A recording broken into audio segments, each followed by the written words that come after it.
Hello and welcome on this wonderful Tuesday.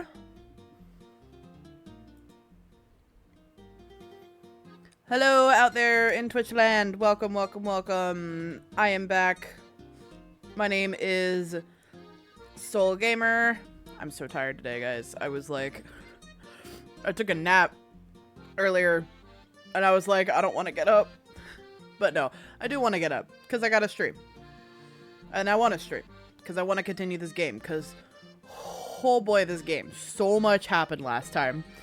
Yeah, so today we are continuing Tavern Talk. I am really looking forward to it. Currently, the small, pure little bean, Melina, the cat detective, is still missing. We have no idea where she is. And Fable, after the two of us had an argument, Fable went out and went to go look for her. And our innkeeper is being kind of an asshole about the whole thing. Like, I feel like every time we, I feel like every time someone comes in, like, we say something that they don't like, and it's like, what is happening? Like, you were such a, you know, like, the innkeeper was such a constant in everybody's life, and now it's just like they're becoming an asshole. I don't know. We're gonna figure it out. Also, I had a theory, and I want to know what you guys think about it. I had a theory that the innkeeper is a DMPC in a way. Like an extension of the player. Like a PC for the player of the game rather than an NPC. Because this whole thing, it seems like this whole thing excuse me. It seems like this whole thing takes place like in like a D&D campaign setting almost. And it really feels like the innkeeper, rather than being an NPC, is a DMPC. So it's interesting. It's interesting. Anyway, without further ado, I will leave my speculations alone for the time being. Let us get on with the stream. So we are back in... Go away, Spotify. We are back in Tavern Talk. Let me check my mic volume, because I screwed with my mic volume on accident last time. Where is my mic? There it is. It looks pretty okay. Okay. It looks like it normally does. Anyway. I loaded the autosave. I think the autosave is the same. Let me load my save. Yeah, it's my autosave is the same. Okay. Continue. Alright. That is 19? That's 19. I know Roman numerals. Act 3, The Twilight Flood. Part 19, Remnants. Cock-a-doodle-doo. Time to wake up. Oh! Got an achievement. Jade, welcome back. Was your quest successful? Oh god, you're back. When have I ever failed? Well, you do look surprisingly unbloodied. Also, hello, Kumo. Kumo? Who's Kumo? The guy right there. That guy.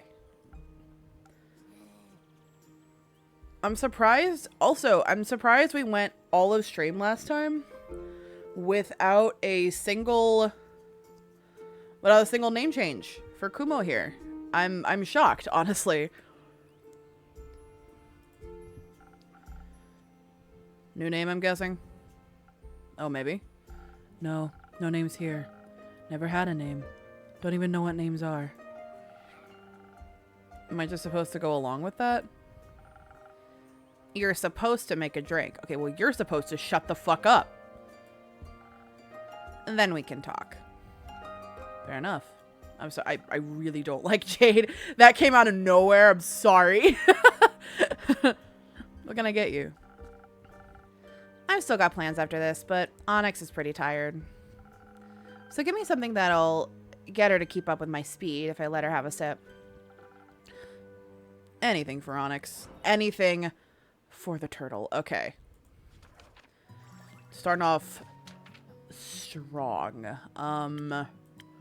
Need speed. Do I still not have a big dex drink? I guess not. Alright, so strike it is. You know, I kind of know, I should know how to make this already. I've made this tons of times. Listen. Recipes are hard, and I have a lot of them now. A shield. And that brain? Yeah, it's brain. Brain. So strike. Bam! Alright. A drink for Onyx and you. But mostly Onyx. Not too bad. Concerning to see you know me so well. Being a regular does have its perks. So, names? Let's start with the story first. You love those, right? You know it. I'll spare you the details of my journey to Borkum. Though, I didn't miss the chance to make some extra money along the way. Everyone thought I was the right woman for their jobs. They helped me with the quest, too. Squeezed a good description of the renegade parents out of some Red Dune merchant. Oh, that's right. That's right. I remember what quest she was on now. She was on the quest to kill the parents. We convinced her to, not necessarily kill them, but just, make them go away. In the hopes that Kumo here kind of changes his mind about the whole my parents need to die thing.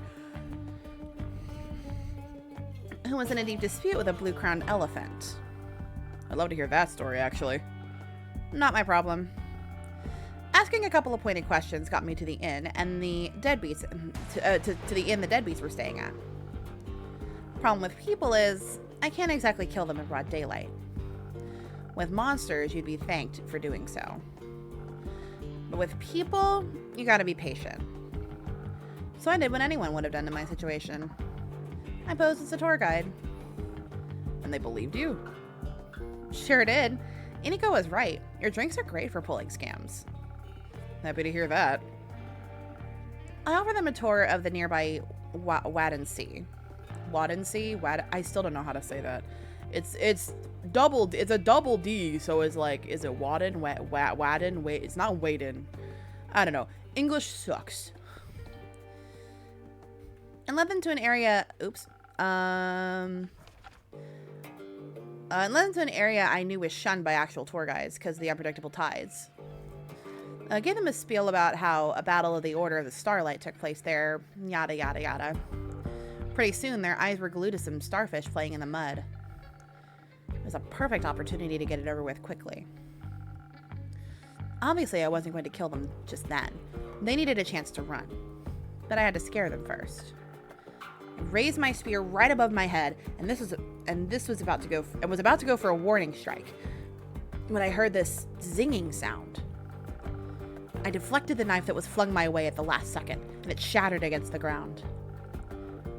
All three of us turned and saw this cloaked echo reaching for another knife. He had his hood pulled up, knives and daggers strapped all over his body. Even the air seemed to go darker around him. Was it Kumo? Looked like a real Shadowbane. Oh, it was a Shadowbane. It was you. I trained under them. Impressive. Those deadbeats thought I was protecting them from him.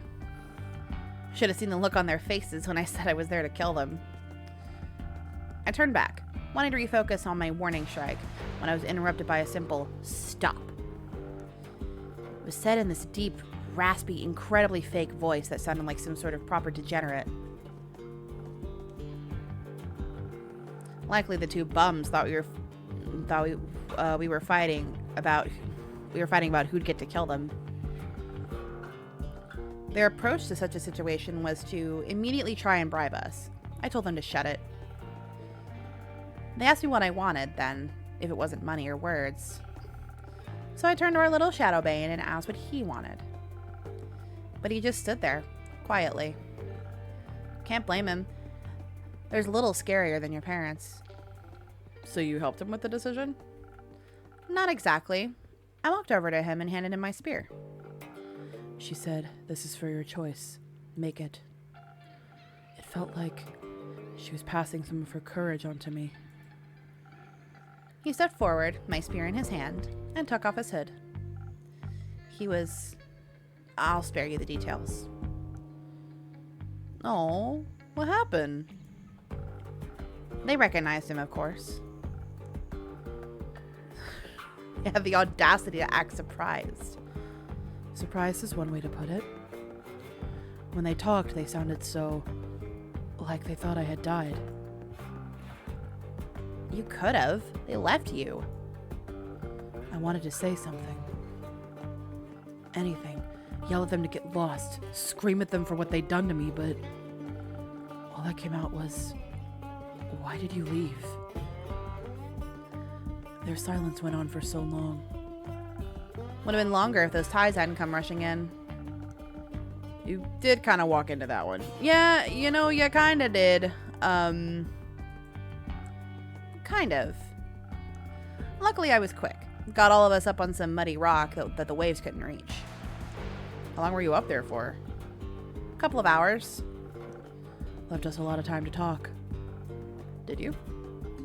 Yes. A lot. For example, did you know the primordial flood was caused by the pyre erupting? No, I didn't know that. The pyre? You mean the biggest volcano in all of Asteria, nestled right in Leviathan's domain? Oh, Jesus. Well, that explains why all of the water was there. Jesus Christ, we're finally getting answers. Oh my God, okay.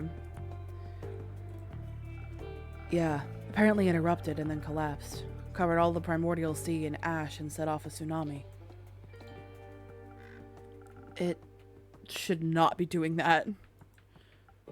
No. Do you think powerful magic was afoot? Maybe. Maybe? It sounds like something that would happen in this world. I have no idea. Look, I'm just here, okay? I just running in and make drinks. Probably not. What use is a giant tsunami to anyone? Maybe they wanted to be wet? Probably not. Are tsunamis and their causes all you and your parents talked about? No. Mostly we talked about the leaving thing. They said not a day went by where they didn't regret what they'd done. I asked why they didn't come back then. They didn't have an answer for that. Mom said she was proud of my knife-throwing skills, though.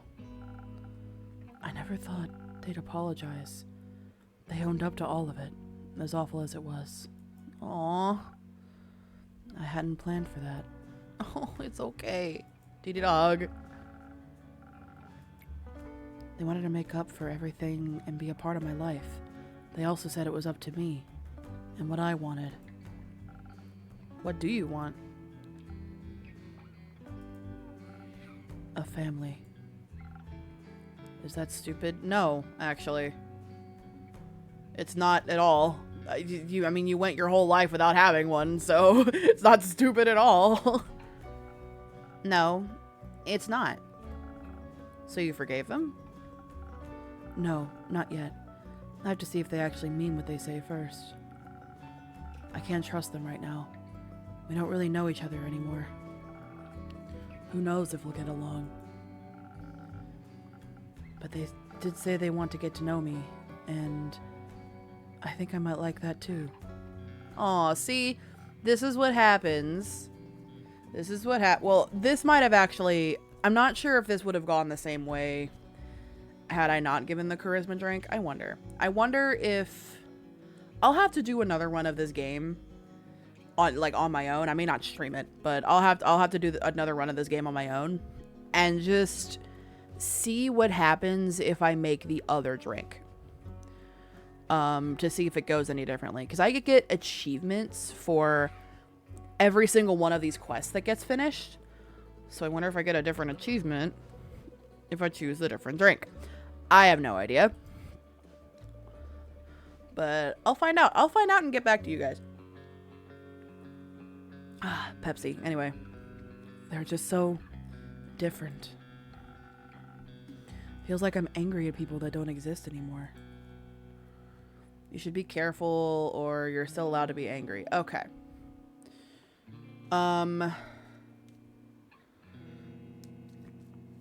What they did was kind of awful.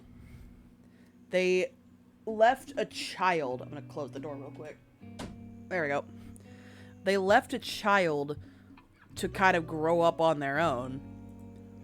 Left the child to think that they died, you know, and like, I mean, he has a right to be angry, but they very clearly, you know, regret what they've done and have regretted it for a long time. So,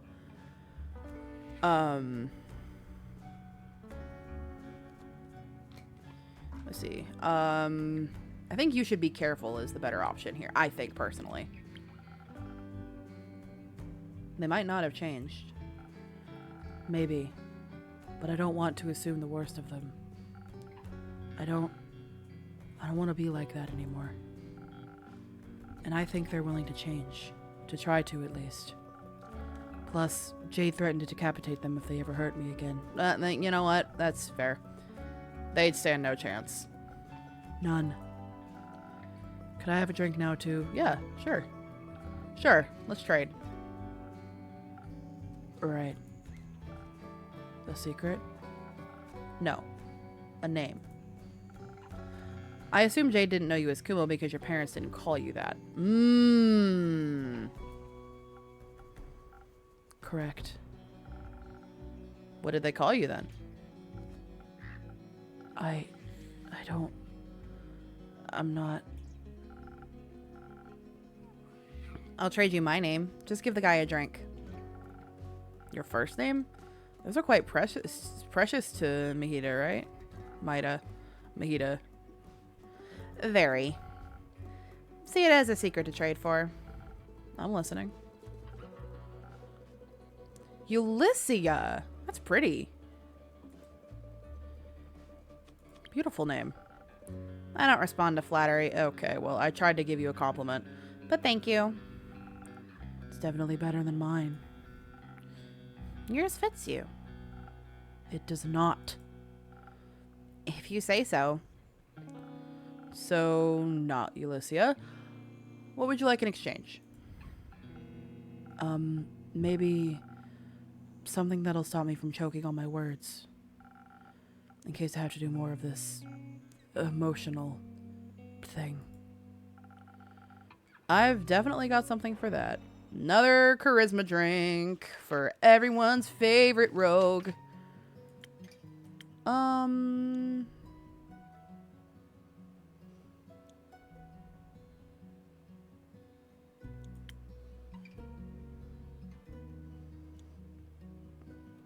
Yeah, we keep giving him the sunny breeze. Let's just keep giving him that one. I think it's this flower. Yeah, and then 2 of this. 1, 2, and then 2 of this. 2 of the purple. Purple. Sunny breeze. Boom. There we go. Here you are. Some fluid emotional vulnerability. Tastes a lot better than it sounds. Feels a lot better, too. Maybe. I still need to call you something else, though, if Kumo's out. It is. What have you got for me, then? I'm running out of names. Jade, can I... Nope. My name. Fine. How about... Dave? We had John before, and now we have Dave. Alright. Dave? You know what? Sure. I'll go with that. I'm proud of you, Dave. for everything you've gone through, and for choosing what's right for you. Thank you.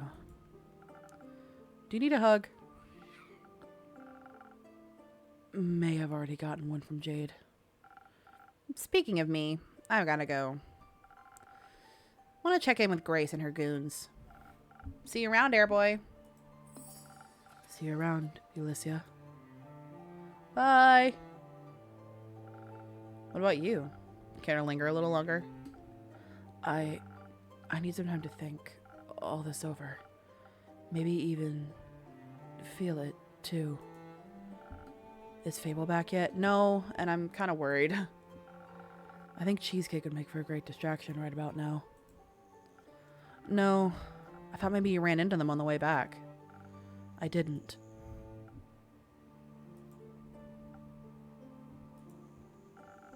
So Melly isn't back yet either. No, I'm afraid not. Cool. Great. I guess I'll talk to... Carolyn?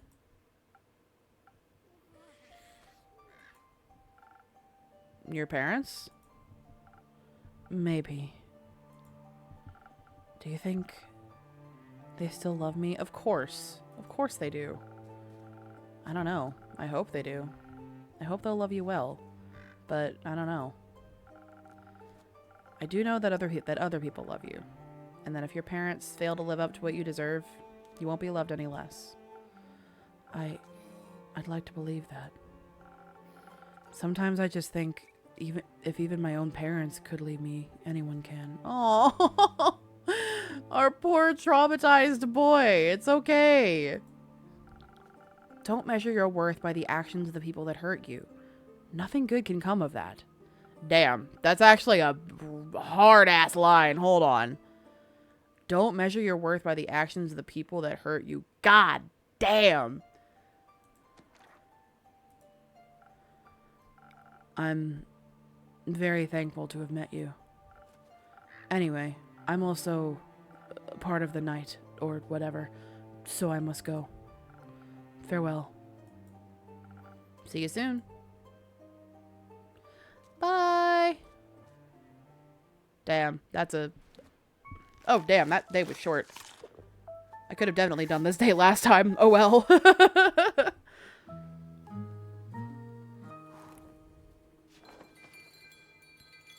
Closing up shop. Chaos Protocol, Part 20. All right.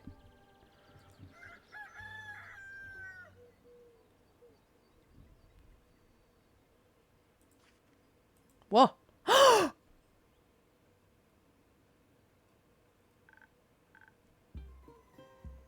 Oh god, my worst fears are coming true. Melly came back, but Fable's nowhere to be seen. Oh my god, no.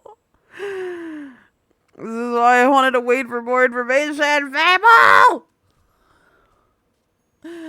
Ah!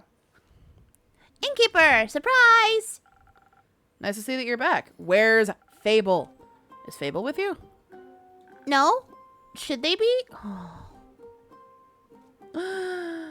I knew it. I knew it. I knew it. I knew this was going to go from a Melly rescue mission to a Fable rescue mission. That's why we kept those damn rumors. God damn it! Damn it! Damn you, Fable! They were looking for you. They aren't a very good detective, then. Happy to see that you're well, Melly. Everyone was very worried about you. Why? I'm great at taking care of myself. You are. But where have you been all this time? Investigating things, obviously. Like the flood. My investigation led me to Morlia. Or more like, they did. Nico, Voy, and Hex, I mean. I followed them to Morlia. They were talking about mysteries and puzzles, and I'm trying to solve a mystery, so I couldn't let the opportunity pass me by. You're lucky. People usually pay a lot of money to spend time with me. Sir, she's 10 years old. Why? But, because I'm, like, famous? But I didn't go there because of you. I was following clues. Okay. I stayed outside. My case isn't about a wizard. Not this time. Where's Hex, anyway? You know, doing wizard things. Like arson. That would have been fun. But instead he chose to study. He immediately wanted to check the spells we found. Though he seemed pretty disheartened. How come? Not sure. Guess he didn't find what he was looking for. Maybe because the world's greatest treasure was already traveling with him. What would that be? Damn! God damn! Oops.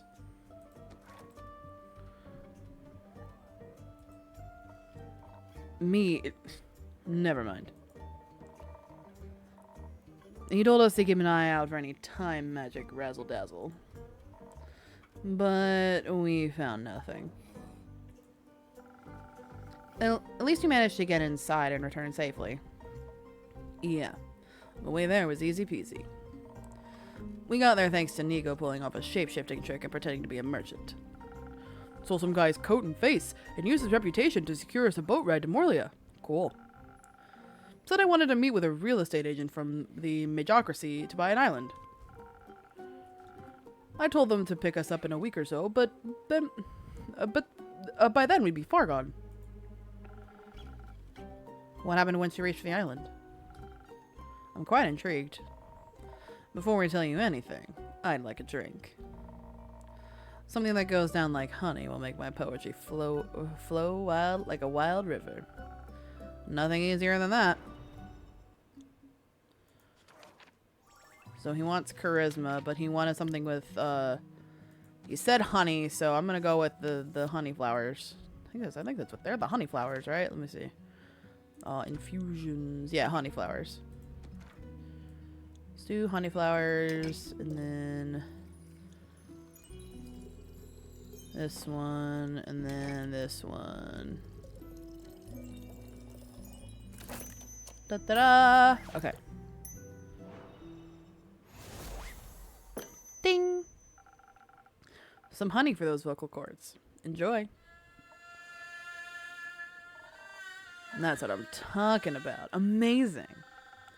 Can we move on to the story now? You got somewhere to be? No, but I'm getting bored. We got to Morlia, an island so small it's basically the tower's wild backyard. As I walk between the crystalline roses, I expected to see secret passageways hiding behind every corner. Almost brought you back a rose. Roses wouldn't fit in my tavern. Nico said the same thing. Anyway, the tower itself reached so high, I thought it might be reaching out to kiss the moon itself. It was really tilted at about a 5-degree angle. I measured it with my paws. The bricks were still wet. I'm sure the tsunami shook its foundation. I would think the waves would have done us a favor and knocked down the door, but nope. That locked door was the first challenge. Inigo's lockpicks broke. Seemed like a skill issue.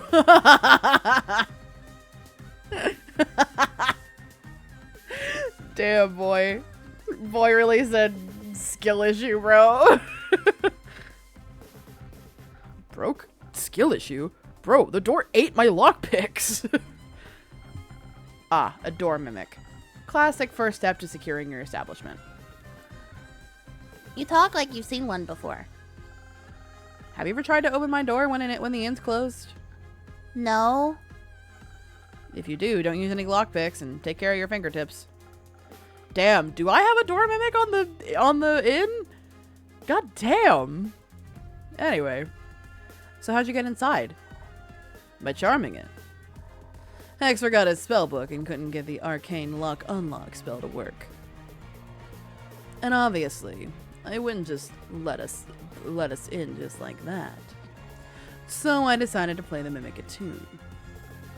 Yeah, that was amazing, bro. Your fancy tunes are the GOAT. I was nervous. I never played in front of a mimic before, so I wasn't sure what their taste in music was. I decided to play something emotional, something that would melt its metaphorical heart. A song of woe. Who would have thought it'd literally melt? Yeah. I began playing the first tune, and the lock started weeping before I reached the chorus. Tears were streaming down its face. And if they were very hot or made of acid, the door melted away. Afterwards, the lock lay in a puddle of wood, sobbing and thanking me for my performance. Damn. That's not a very sturdy lock. It just sounds very in touch with its emotions, unlike somebody we know. We stepped over the door's remains and into the tower. It was so much taller and bigger on the inside. Like a pocket dimension. It's so freaking cool. Except a tower can't really fit in your pocket. Bet. Hex walked ahead. Guy was really distracted. Yeah, Hex was there for something else, right? Like he went in there for something different. Didn't even listen to my poem about the symbiotic relationship between axe and door. For a long time, we didn't encounter anything.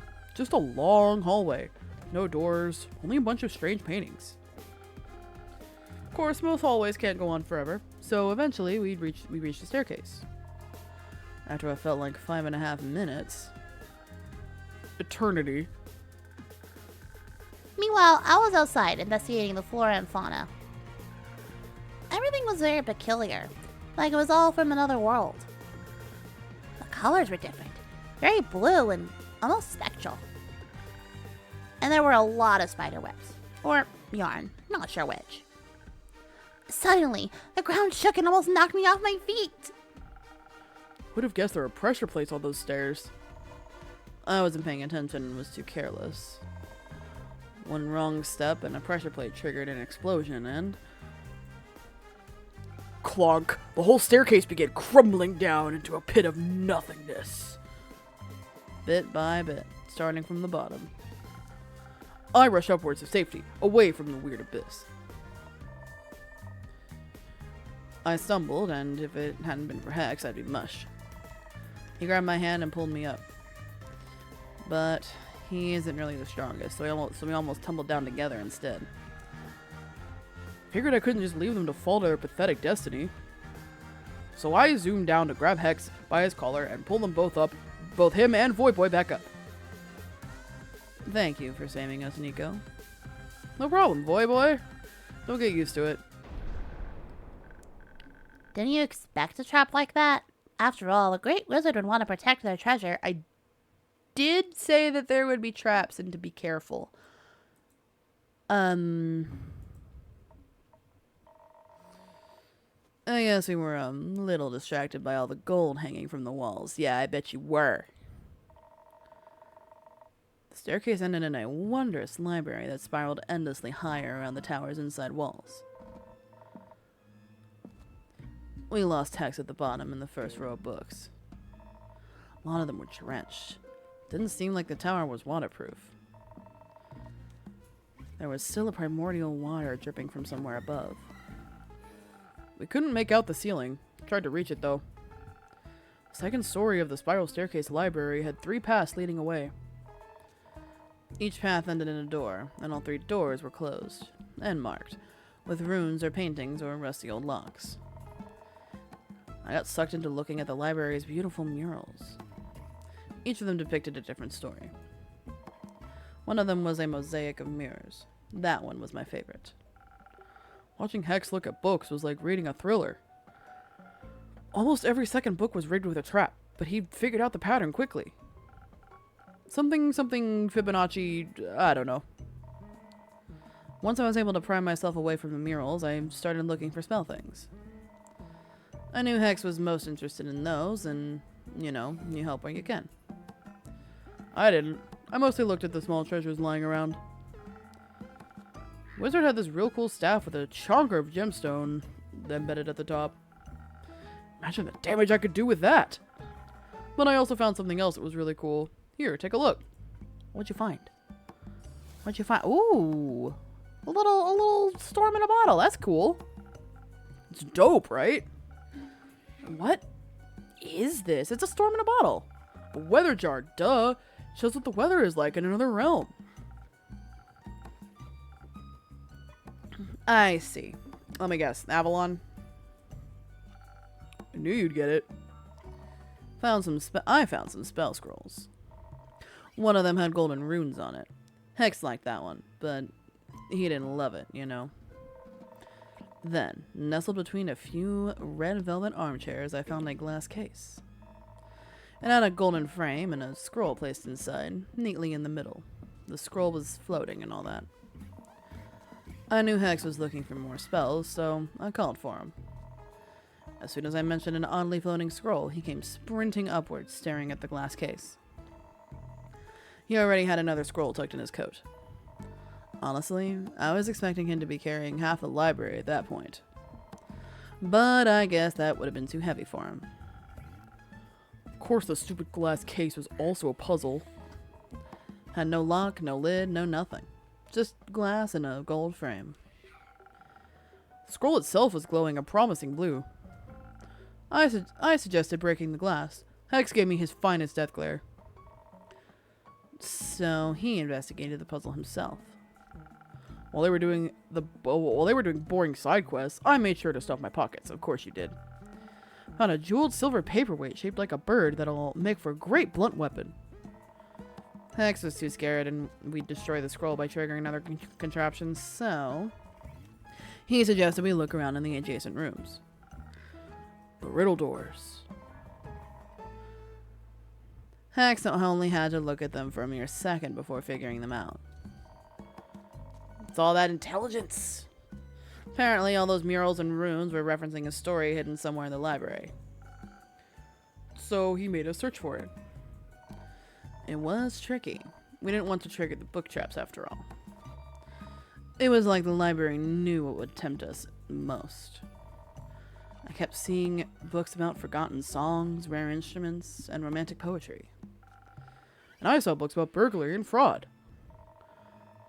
I even had to tackle you to the ground one time so you wouldn't blow us all up. Who could resist a good scheme? It was kind of exciting, seeing Hex hop up and down the stairs looking for the right books. First password was password. Second password was passwords past the password. And the third one was passwords past the password the passwords past the password password. Wow. Passwords past the password's password. Okay. You wish, but no. It was 1, 2, 3, 4. Easy to crack. Good for you. The first room was an alchemy lab, full of apparatuses that I'd never seen before. Most of the liquids had gone dry, but Hex insisted on taking whatever was left along with us anyway. Wouldn't let me taste any, though. The nerd was more interested in the study hidden behind the second door. He was really determined to crack all that old wizard's mysteries. We helped where we could, but listen, I only have like 3 brain cells. I only have 3 brain cells. I can't fucking read. The soundscape of the tower was kind of depressing. Silence broken only by the dripping of the water and creaking of old wood. So I sweetened it with a song. It was very easy to get into the flow with that bomb music, Voyo. Thank you. Hex didn't find a key to the glass case. Hey, it's all right, Iris. I was wondering if you were asleep. All right, so here's the basic rundown of what you missed. So Jade came back, found Kumo's parents. Kumo's not Kumo anymore, by the way. Kumo's Dave now. Yes, Kumo is Dave. So Jade found Kumo's parents. Kumo also found Kumo's parents, and turns out they, had regretted what they did, and they wanted to kind of make amends, and he does not know how he feels about that. Also, obviously, Melly's back, Fable is not. So, it's okay. You get your rest. I actually also took a nap today. I was like... I also took a nap today. Mondays really take it out of me for work because I have double shifts on Mondays. So, Mondays are my long day. So even though I like sleep fully Monday night, I will still take a nap on Tuesday. So, and I woke up like an hour before stream. So I'm like, yeah, no. And I've had a double every Monday for like a month. So it's like, but yeah, so Voy and so Mr. Rogueman, also, if you don't believe me, if it should have changed in the yes, Dave. His name is Dave now.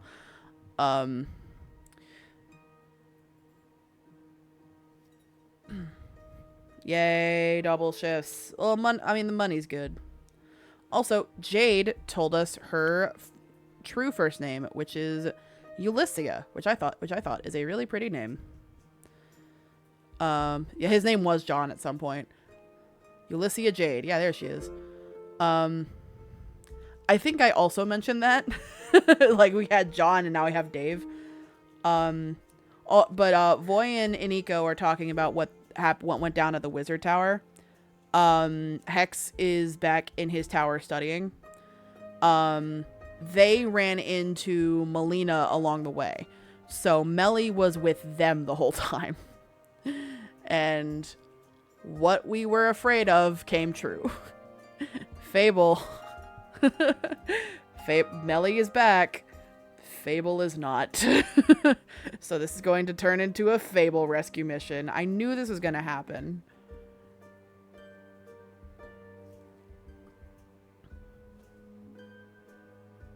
Hex didn't find a key to the glass case, but he at least found a blueprint showing how it was built.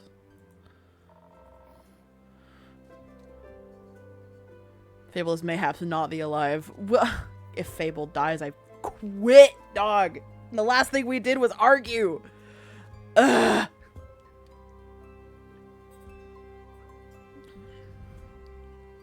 Maybe he can find out how to open it using that. That'd be nice.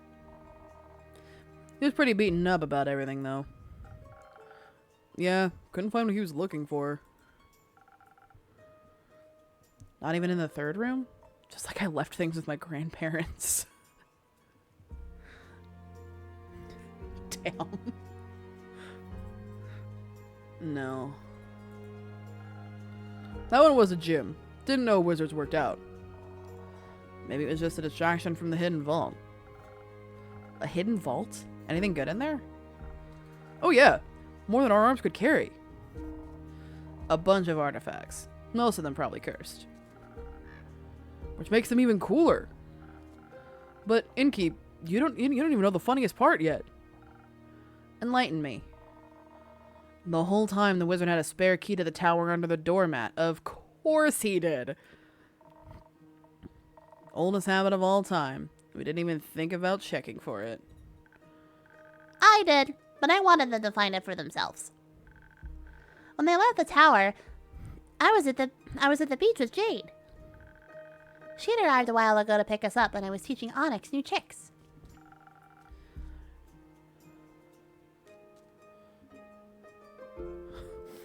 Damn. Yeah, no. No, when they were finding the passwords for the doors to go into that alchemy lab that they were in, the first password was password. The second password was passwords past the password. And the third password was 1, 2, 3, 4. Like, this is truly like the epitome of D&D puzzles. It's like, here's this long, complicated thing that you could have done, or you could have just looked around for 2 seconds, you know. She helped us heave all the loot onto her boat.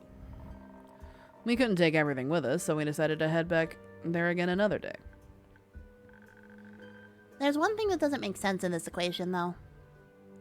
It's like how the passcodes for my consoles are all memes, right? That would be... Iniko, Voy, and Hex traveled alone. Well, except for me, they're still away. Yet I found a fresh set of footprints by the coast, before Jade ever arrived. Uh-oh. Like there was a 5th person on the island. Maybe someone was there just shortly before us?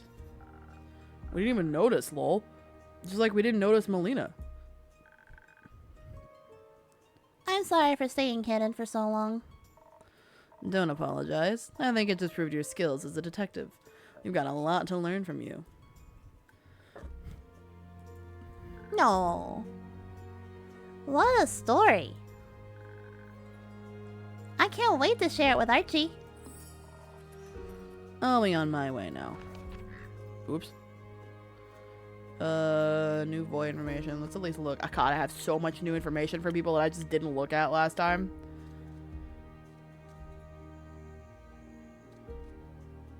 Magic teleportation device. That's cool. Alright. I'm gonna check him on Hex and make sure he didn't accidentally take a book mimic home. Yeah? You coming with, Nico? Sure thing. Sure thing. So long, Innkeep. Bye. Goodbye, Innkeeper. Don't miss me too much. Oh, trust me, I won't miss you at all. I'll try not to.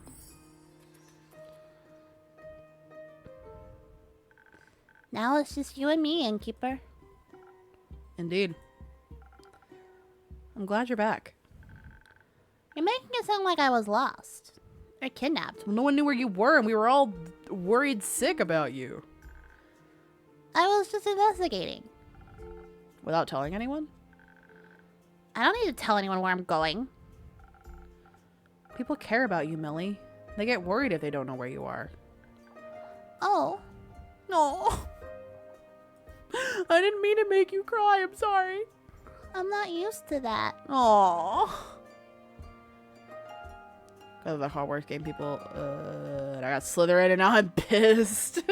Oh, Hogwarts Legacy?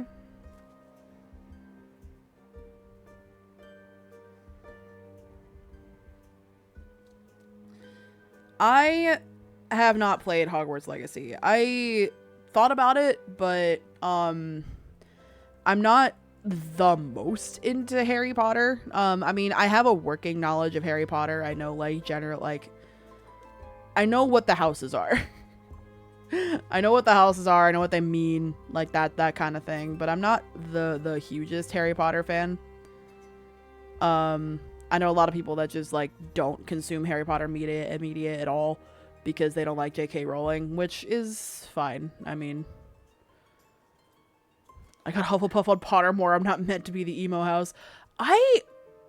The only thing that has not ever, like the only thing that didn't sort me into Hufflepuff, I've been sorted into Hufflepuff by everybody, everywhere, except for Pottermore. Pottermore sorted me into Ravenclaw, I think. I agree, but, you know, that's not a conversation I'd like to have on stream, because I don't like getting political, but, you know. You know, Pottermore is the only thing that has not sorted me into Hufflepuff, and it was freaking Ravenclaw. So, I don't know. And I've been told that Pottermore is, like, generally the most accurate. Dogs are swag. Mellie's back. She's crying. We gotta help her. But I care about people too. Like you. That's good to hear.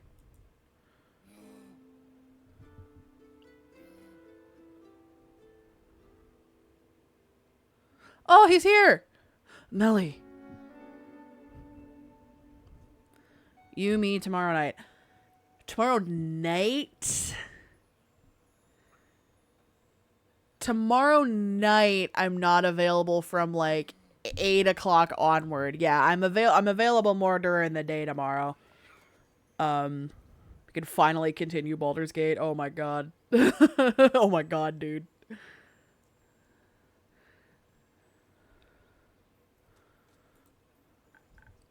Hi, Aura. Aura. Oh. That was like 2 names ago. Hi, Dave. I forgot. That was like 2 names ago, and she wouldn't have known what his current name is because she wasn't here. Oh, that name is so outdated. You're back. He still won't tell us his name. I am. Did you miss me? Did I was just very worried. I think we were, yeah. I think we like had just gotten to Act 2, I believe. What? You called me Melly. What about it? You've never done that before. I'm sure I have. You even said you'd never call me Melly.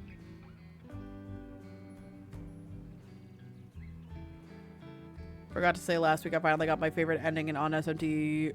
I'm so happy I finally got to kill God. Hell yeah. Hell yeah, brother. I'm just glad you're back. Welcome back to my tavern, Dave. That's a cute one. Yeah, I got it on my last quest. Dave, you made a good choice. I also went on a quest.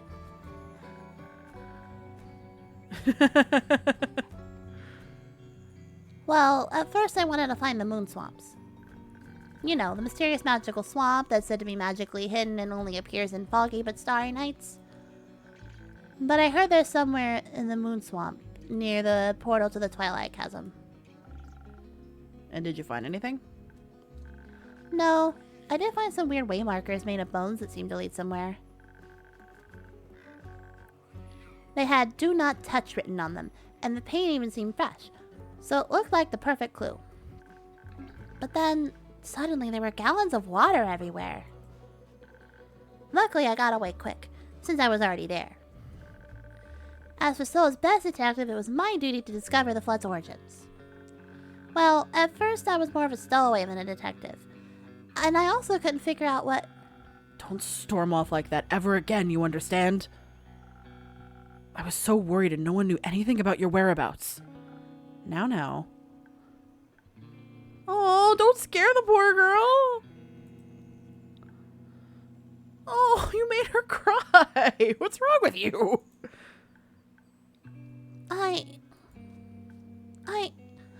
I'm sorry. No, I'm sorry. I shouldn't have yelled at you like that. It's just, I haven't cared about anyone in so long. And with you and Fable both suddenly gone, I didn't know what to do. I thought you didn't care. After you went away, even though I asked you to be more careful, I thought maybe you didn't want to be my trusty assistant after all. So I went to investigate alone. I'm sorry for leaving. It's alright.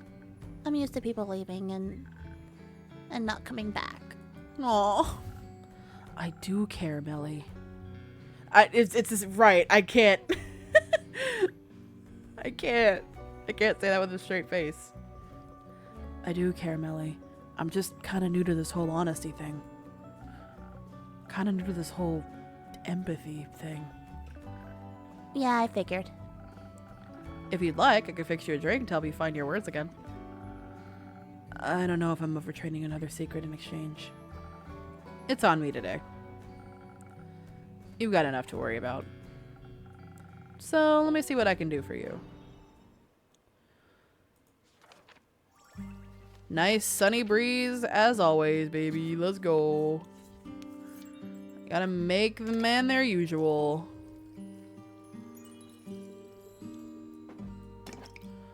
Dude, why is Dave just the best character? Honestly. Melly really said, yeah, I know you suck at conversation.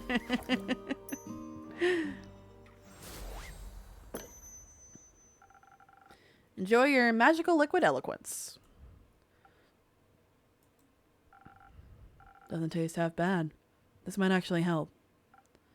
So, your quest. Jade said you were shredded on Morlia? Yep. I followed 3 suspicious-looking fellows and somehow ended up on that island. Why do I always run into wizards and magic when I'm out on adventures? And traps! Magical traps everywhere! Sounds very dangerous. A detective's always seeking thrills. I'll make sure to be careful, I promise. It's not about that. I know you know how to take care of yourself. Otherwise, you wouldn't have solved the T-Rex case. Heh. But don't keep putting your own life at risk in exchange for a quick adventure. Luckily, nothing major happened this time. Yeah, nothing major other than Fable possibly being not alive because they went to go look for you. This all could have ended very differently. I know. All I'm saying is, don't disappear again. Please. You're not alone anymore. You don't have to do everything all by yourself. Like you're one to talk. I think you got a point, Melly, or to be fair, Dave's got a point. Damn. He really went, like, full dad mode. So it's okay, calm down, Fable, we okay, don't panic. I say panicking like a bitch myself. It's okay. It's okay, we'll panic together. I know Dave really went, like, full dad mode for a second, and I kind of like this dynamic that they have. Man, Fable needs to come back so that Fable, Dave, and Melly can just be a big happy family. Daddy Dave. Oh.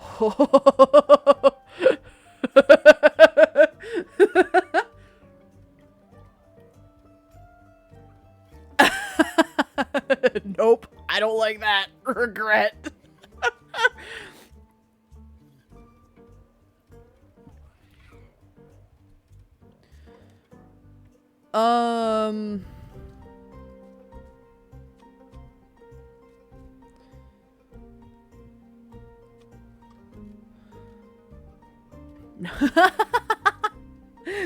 Oh god. That word just has a negative connotation now. There's nothing we can really do about it.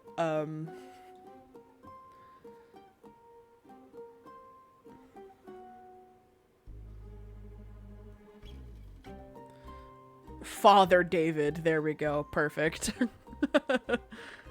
Now it just makes him sounds like a priest. Exactly.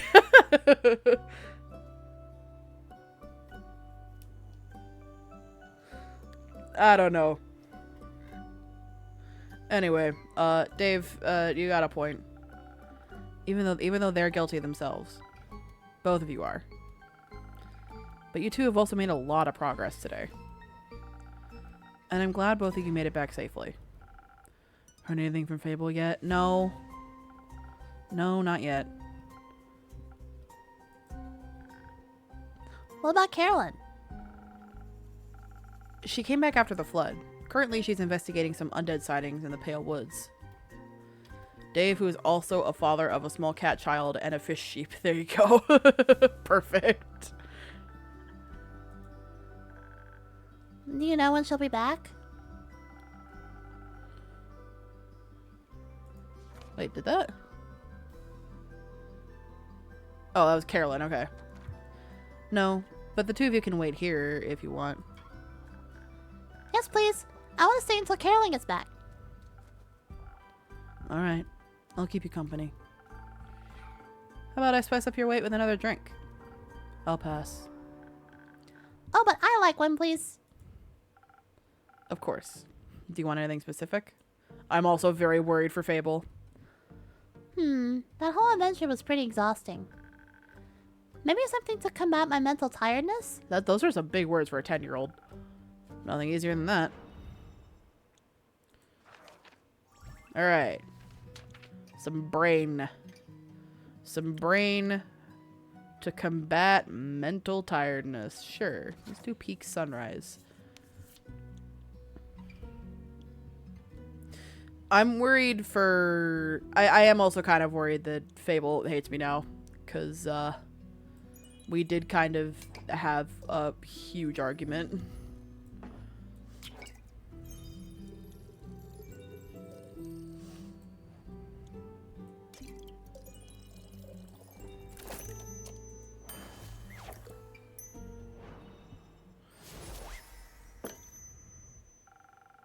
Let's see if this will wake you up again. Oh, thank you. This is delicious. I can feel my synapses connecting. Fair, I think we would all be pissed and keeping Fable's shoes. I agree. I definitely agree. It's like, I want to go save the child. No, you cannot save the child. But why not? Because I said so. Like...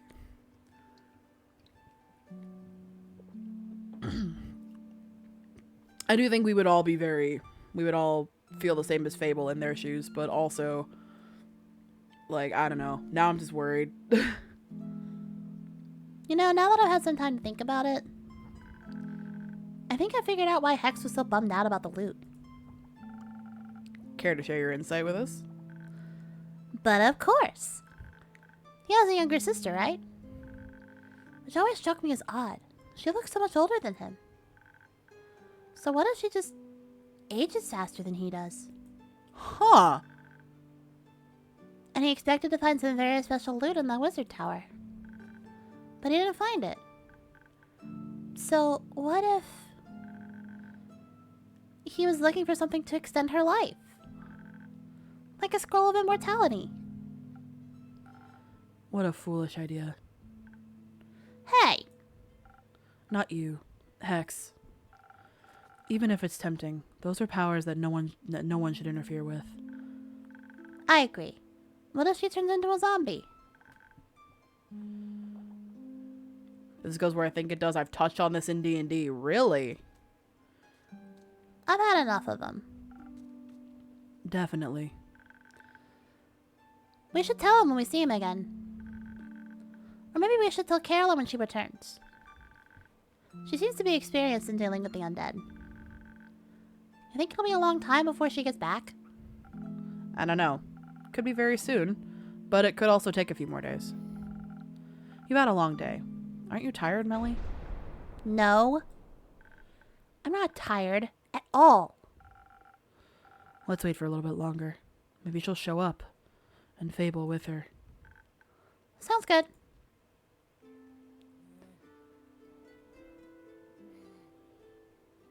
Oh. Did she fall asleep? Oh. I can imagine her being like curled up on top of the bar, like I had a pair of siblings who were a half elf, but one had more elf than the other, so aged significantly slower and also has double the lifespan. You can see where this ends up, sure. Yeah. I'm pretty sure I can. Yeah. Maybe I should bring her home and wrap this up for tonight. That's a good idea. You should get some rest as well. I'll let you know if I hear anything about Carolyn. Or Fable. Alright. There's not much for me to do otherwise. Except care for Melly. She needs you. Yeah. I think you might be right. Good night, Dave. You know... Hmm? Forget about it. See ya. What are you gonna tell me? Wait, come back! The one who was expected to live longer. Hit by aging magic, so she died first. Oh my god!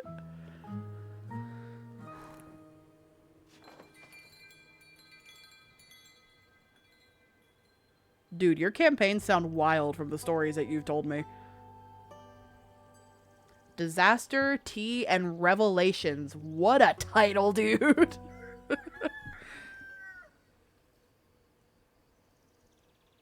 Doing for friends means I can be mean as fuck, yeah. Oh, hey, you're back! Jesus Christ, I feel like you've been gone forever. Welcome. We don't have time for this, Innkeeper. Disaster is afoot. What a wonderful way to start the morning, Tia. I really missed you. I forgot what voice I gave you.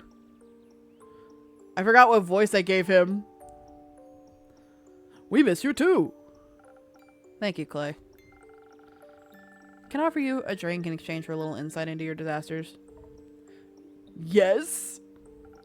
Something that feels strong and magic-y, right? You remembered. Yes, that one, please. Coming right up. Cool. strong, and magic-y.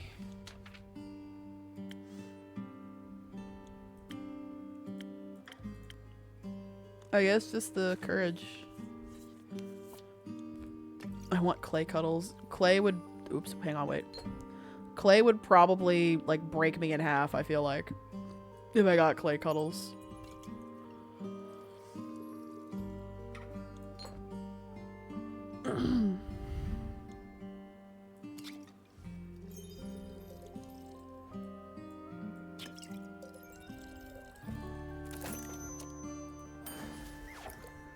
I'm hoping for that, of course you are.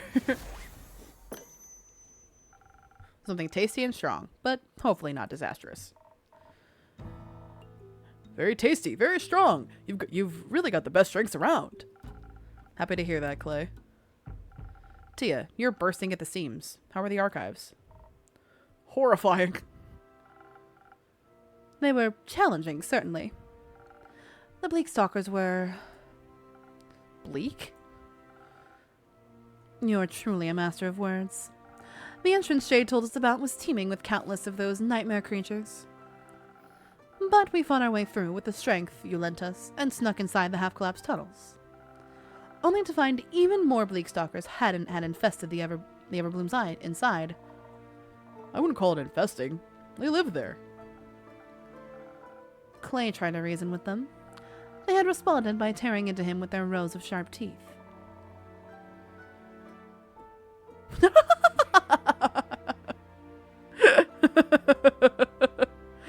I mean, it's just like Clay disapproves.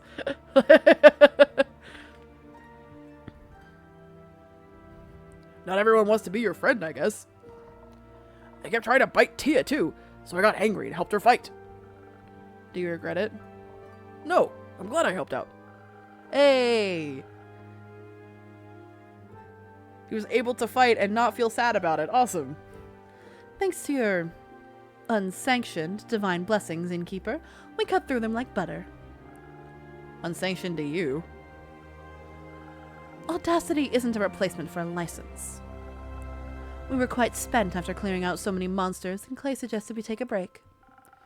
Though we made sure not to waste too much time. We had to make it back in time for the barbecue, after all. Oh yeah, that barbecue that Fable was having. That meant we had to be efficient during our search. Probably because the creatures weren't, you know, alive. Probably. Large parts of the Everbloom had collapsed, but even the explorable sections were unbelievably spacious. So we split up to cover more ground. A dangerous choice. That you never ever split the party, Tia. That's when the monsters get you. That's what Clay said. So I enchanted the friendship bracelets. That way they would always sense in which direction the other person was located. That's helpful. So neither of us would get lost. It was so smart. It was very useful. I see you kept yours on. I did. They really helped with navigating around the archives, too. It's a beautiful place, you know. I mean, everything's overgrown with vines or withered and full of termites. We could still tell how much care had gone into building it. Some of the tree branches still had leaves on them. And I saw a couple of stubborn lotus daisies trying to break through the rocks. I watered them. Maybe they'll grow stronger again soon. What a shame all the effort that went into building the archives was for nothing. Yes, Soul never split the party. Last in DM who splits the party with traps against my player's will. That has actually happened a few times in the Pathfinder campaign I was in. We were in a dungeon and we split the party, and one of the our strongest character actually found a mimic, and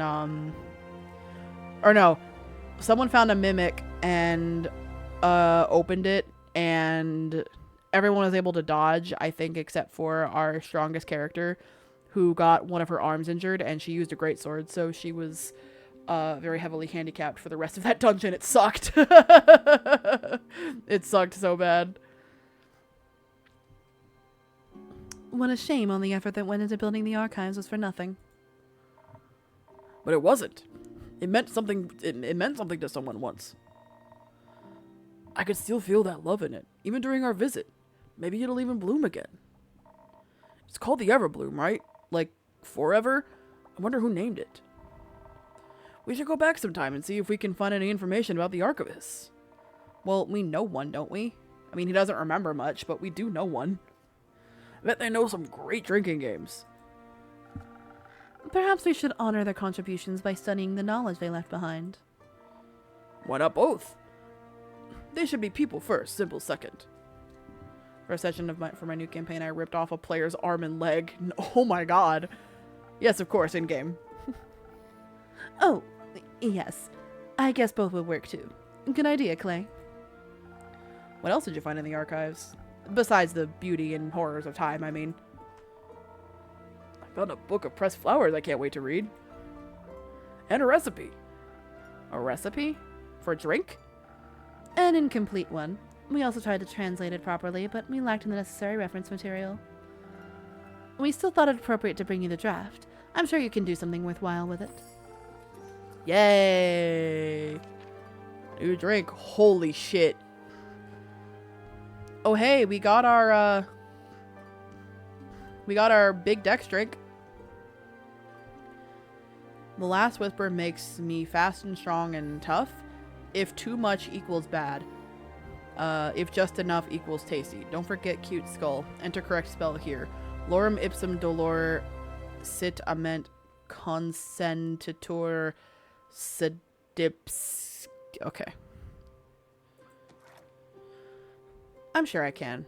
Thank you very much. I also don't like magic heal cut off limbs, so he's got prosthetics now. Well, at least he was able to get prosthetics, and he just does it, and he's not handicapped for the rest of the campaign. At least you were nice enough to do that. As for me, I found a well-hidden study. The bleak stalker guarding it fell to my ambush, and I was free to explore.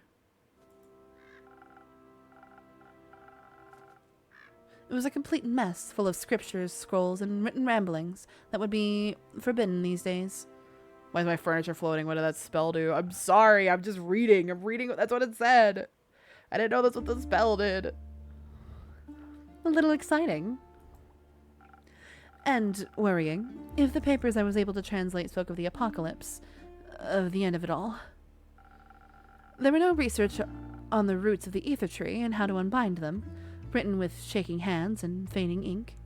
Or there was research on the roots of the ether tree and how to unbind them, written with shaking hands and feigning ink. Was this more of the scholarly or mad scientist type of research? Hard to tell. The lines tend to blur with blasphemy. There is a fine line between crazy and genius. Or genius and insanity or something. Do you know a lot about the ether tree? Because Tia gave me a whole presentation about it. I wouldn't mind a refresher. It's a giant tree. Good start. A world tree. That means our world rests on it. In it? Around it? Somewhere? In it, mostly. Depends on who you ask. The dragons guard the tree because they created it? Maybe? But definitely because they care for us. I find all genuinely smart people have a few screws loose. Yeah, it's a saying. It's a saying that's somewhere. There's a fine line between genius and insanity.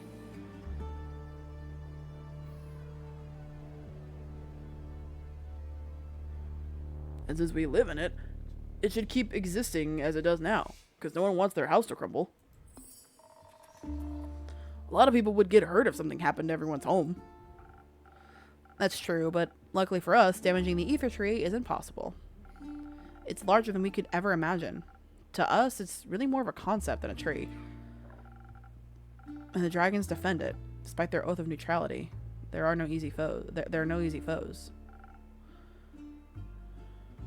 And there's a fine line between the lines of my textbooks. There is one way. The sigils of Alcahest. The what now? The sigils of Alcahest. They're the key to destroying the ether tree, according to the scrolls I studied under the archive's candlelight. Are they some sort of spell? More of a manual to a self-fulfilling prophecy, a way of breaking down the cosmos in accordance with its own rules. For the tree to crumble, its foundation must be fractured.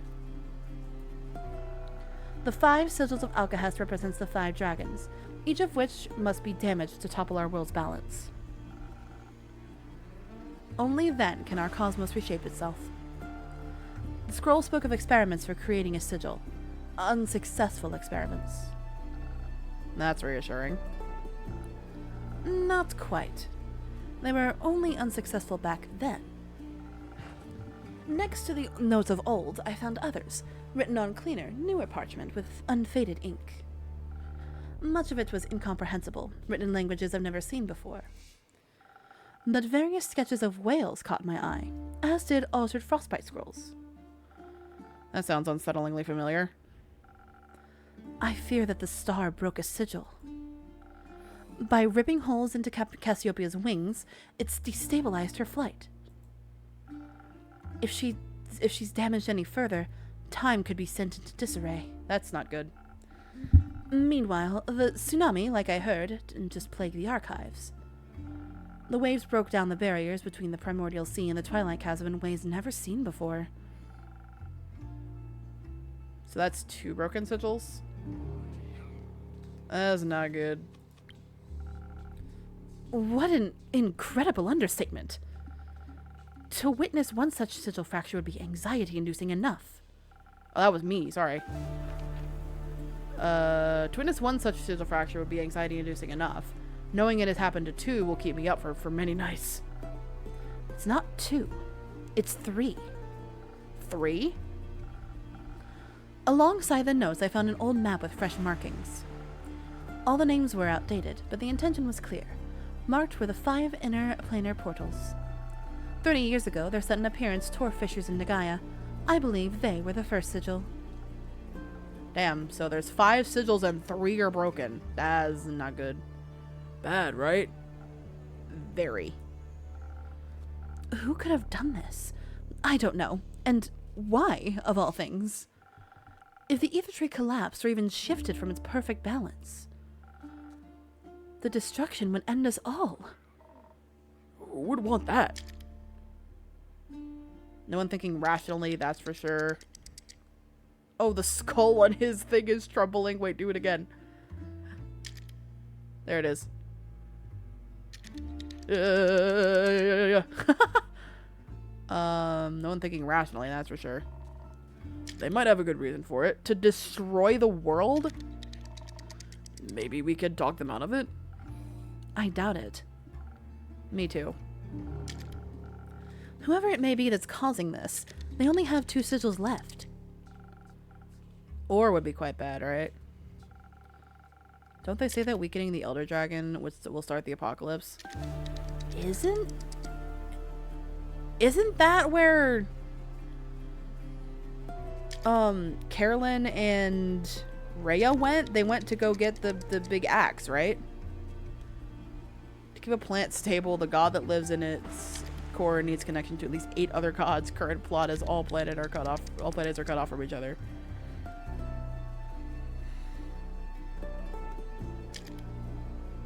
Oh, is that your D&D campaign? That actually sounds kind of cool.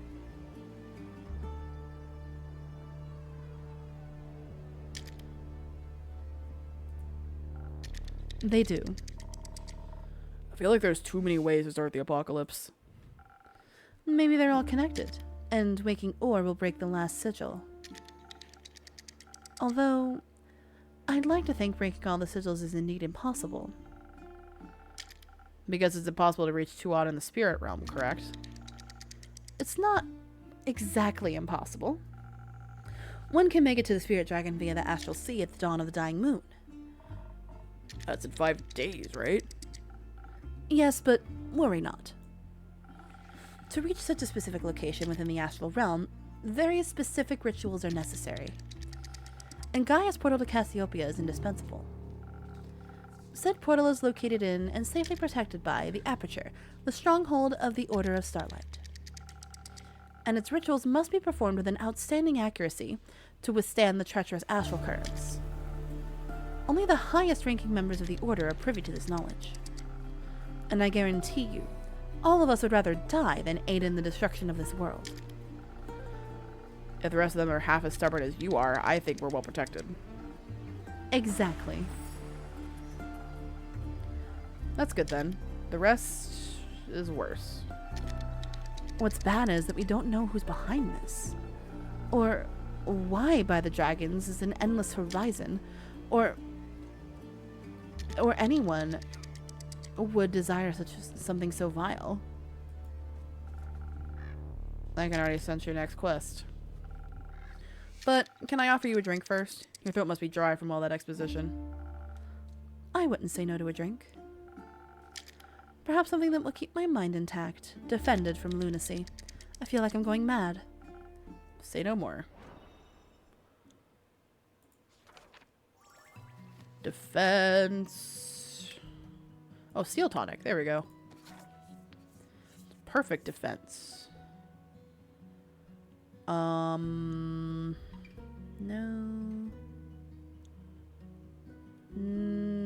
Sure, we'll go with that.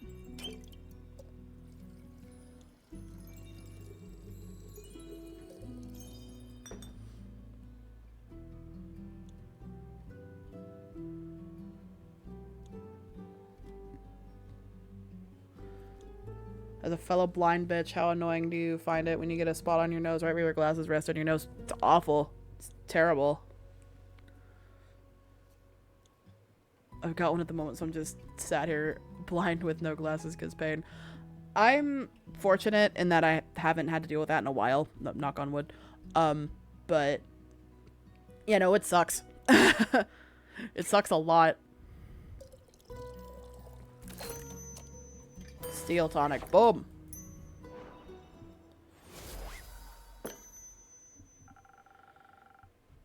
A delicious defense against the absurdity of evil plots. Here you go. Thank you. This makes me feel a little less conspiratorial. I needed a breather. You know what else would make for a good breather? Fable's barbecue. Yeah, about that. Exactly. You're right. That would be quite pleasant right now. I hate to be the bearer of bad news, but I don't think the barbecue is happening today. Oh, that was supposed to be today! Fable hasn't returned from their quest yet. Oh. What quest are they on? Finding Melina. But we just saw Melly on the way here. Perhaps they found another quest while they were out. Heroism can be infectious like that. Innkeep, what kind of drink did you mix them? I didn't. That's the problem. None.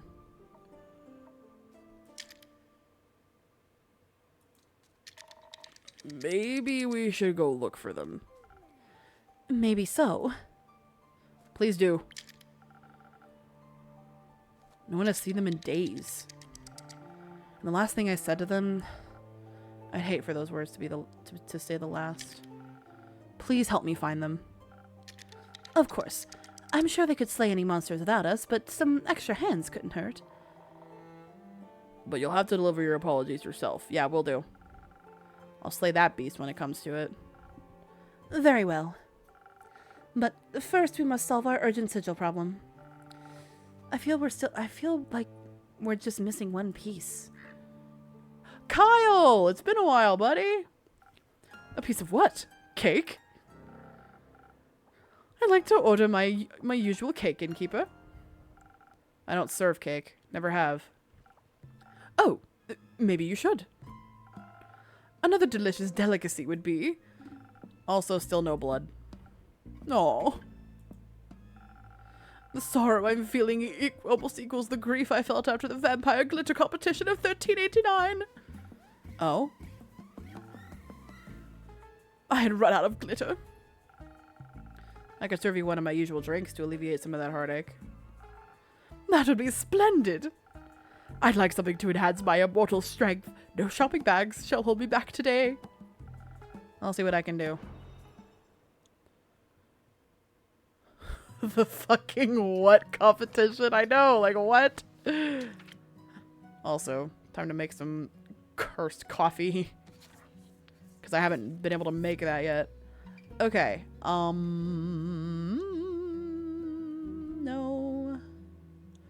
No. Definitely not. That works.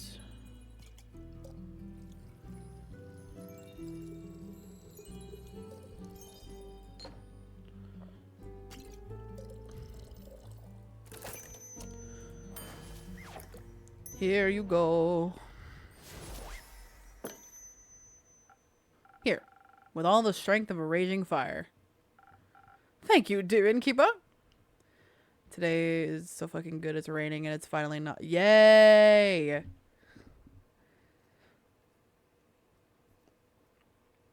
God, like, yeah, like here it'll rain and then it'll just get humid the next day and it's just like, ugh. And then it just feels gross because of all the humidity. My blood is boiling with euphoria. Any particular reason for your shopping trip? A very particular one, dear innkeeper. It is a matter of life and death. I must head out to purchase this wondrous sustenance known as comfort food immediately. Do you know what comfort food is? I haven't the slightest idea. But it is rumored to restore you mortals back to full health. We get to teach the vampire about comfort food. This is great. Opinions on slugs. Slugs are alright. I mean, they're kind of gross to see, like... I mean, like, there are certain situations where it's kind of gross to see them, but I don't mind them. They're just existing. They're just minding their business. I'm afraid Rhea will perish should she not receive it. That sounds serious. Has she fallen ill? A fatal case of something called being in the zone. I assume it's highly dangerous. She's refused to move away from her drawing board for over a year now. She even threw me out of the room upstairs when I offered her a blood pellet snack. How will her body handle another year without food? I have some good news for you. Rhea hasn't been sketching for a year. You guys checked in yesterday. How fortunate! And as for your legendary item, you should ask her about it. And as for her legendary item, you should ask her about it. Generally, everyone has a different idea of what they consider comfort food. How wondrous! I love how Kyle has no concept of time at all. Like, I feel like every time, I feel like every time something happens, he's like, it's been 5 years! And it's like, dude, it's been like 2 days, chill out. Which, I mean, I guess when you're an immortal vampire, time doesn't really mean anything to you because you just live forever. You know?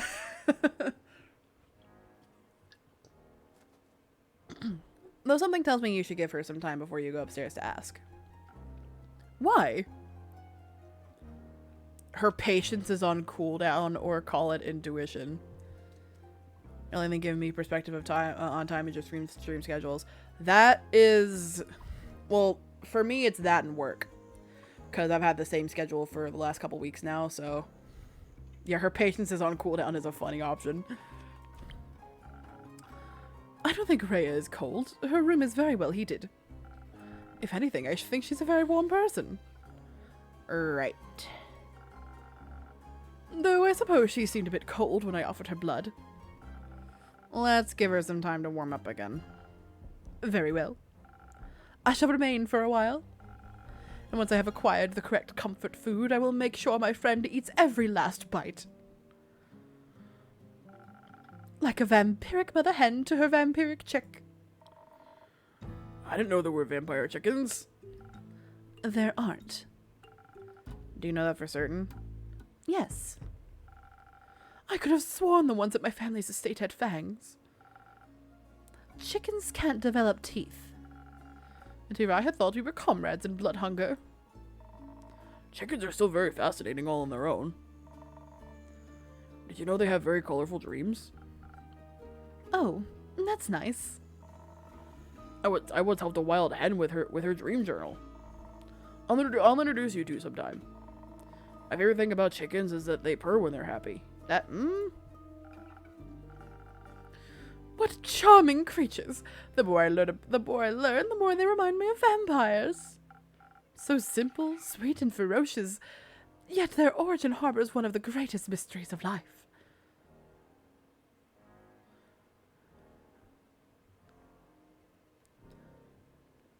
This looks trail if ingested by a dog can give them a really bad illness. I forgot what exactly, but apparently can be deadly. I did not know that, actually.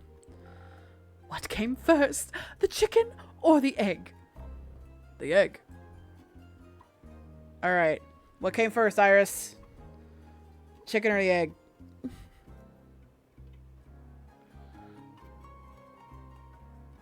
The egg, it's evolution, baby.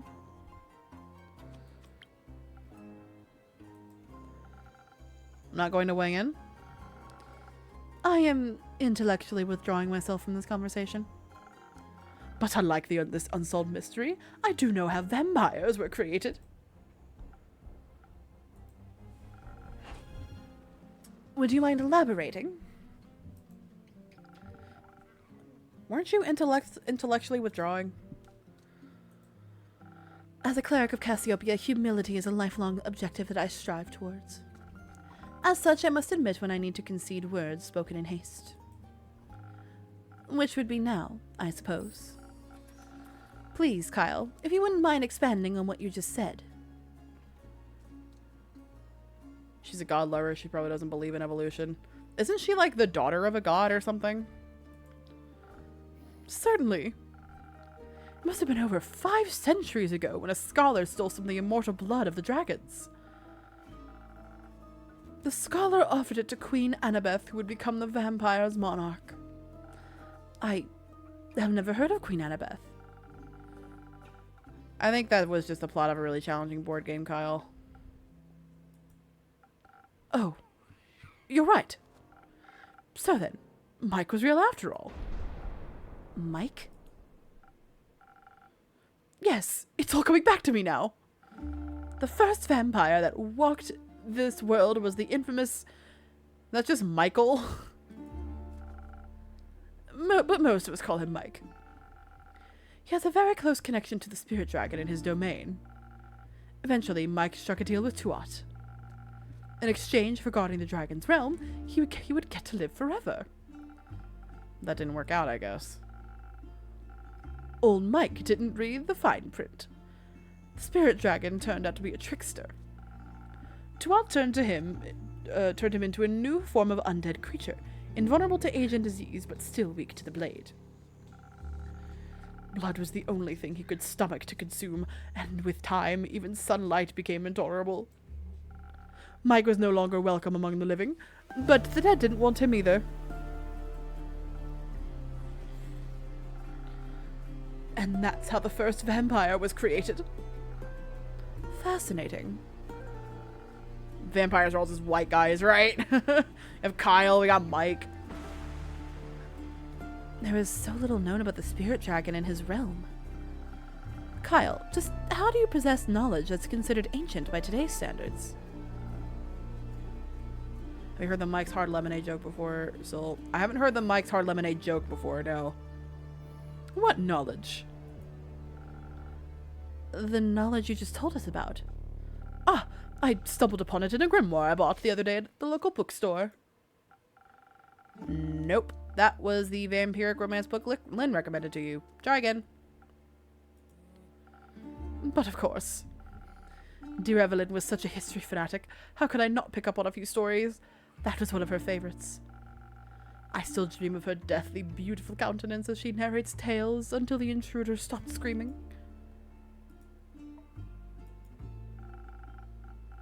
She always told the story of our progenitor, Mike, so softly. She would cradle a vial of his blood and her tone would turn so reverent. A secret to share just with me, she would say. Uh-oh. I didn't mean to break the last oath between us as well. I'm sure we can help you keep this a secret. Right? Secret between new friends. If secrecy is how we can repay you for sharing this with us, then so be it. Since you seem to have been very close with her, I wanted to let you know. We traveled past Marrow Castle on our way back. It looked awfully damaged. The destruction looked so fresh if we'd only passed by earlier. Clay even spotted a heavily armored silhouette in a short distance away from what remained of the castle walls. We hurried over as quickly as possible, but the shadow was gone by the time we got there. As it was, only rubble remained. Oh no, Evelyn. Was my dear Evelyn unharmed? We don't know. The castle looked abandoned, like a ruin. My Evelyn! What horrible fiend could have inflicted such damage? She must have fought back fiercely. May her opponent suffer twice the damage they inflicted upon her. What I wouldn't give to know her safe. I think you need to go ask Ray about her comfort food. Basically, all D&D spells made by a mage have the names like Toxicity is Laughter is named with the formula, or caster's name, describing word, then thing. So Mike's Hard Lemonade could be a D&D spell. I haven't heard that, but that's funny. Let's give him some time to come to terms with what he just learned.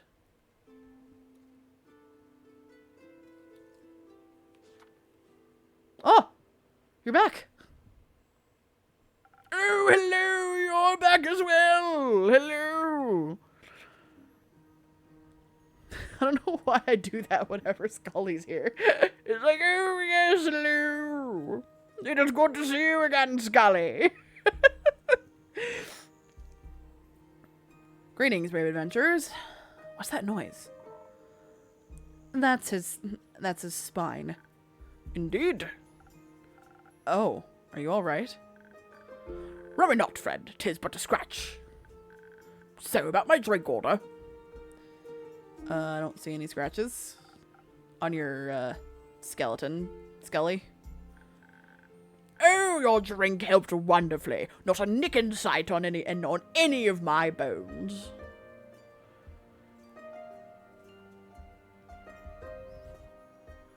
It's my favorite D&D meme, so I made it an actual spell. It's basically create water, but it's lemonade with an alcohol content, so it's hard lemonade, of course. Could have added some glue to the mix. What? Apologies, friend. We might be jumping the crossbow here. Ha. Instead of jumping the gun, because it's a D&D fantasy setting. Let us recount our tale properly, Dame Callan. I don't think there's much to tell, honestly. You look exhausted. Are you wanting some rest, then? No, just wanting a drink. I think that can be arranged. Something to regain my strength. A good one might net you a story. No pressure, Lynn. Does that mean it's time for cursed coffee again? Hell yeah, it is, baby. Let's go. What did I use? These? I can use this, too. Hell yeah, brother.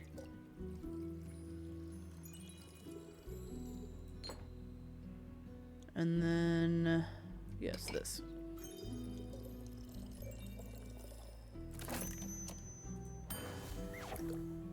When a kind of broken spell combo in D&D if your DM is cool and allows it. Sure. A great drink for a great story. Create water in the target's nostrils and mouth so they drown on land. Oh. I'll have to remember that. Aren't you lucky? I'd like to think luck has nothing to do with it. Perhaps not. Might have something else to cheer you up. Oh? Melly's back. Oh! Relieved? Like a great sword's been lifted off my shoulders. Is she alright? Yes, though you might prefer to see for yourself. She and Dave left me their address to give to you. Who? Ah, you know them. Right. Got it. Only one person would fit such an uninspired name. And stab them so you see inside them and use...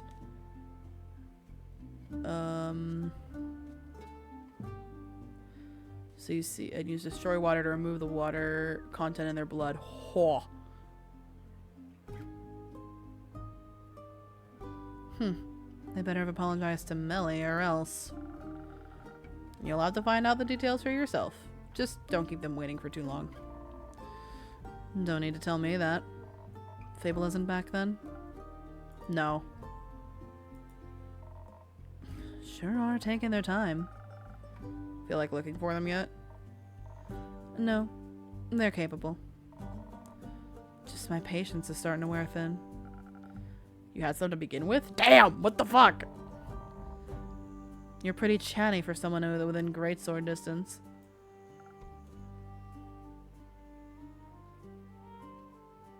Oh, turn their blood down. Jesus Christ. Right. Can I interest you in one of my drinks as well, Scully? With an offer like that, my friend, how can a skeleton say no? Perhaps something to enhance my aura. Damn, Scully fucking aura farming in a bar. I would like to do the proclamation of this tale proper justice. Charisma time, baby.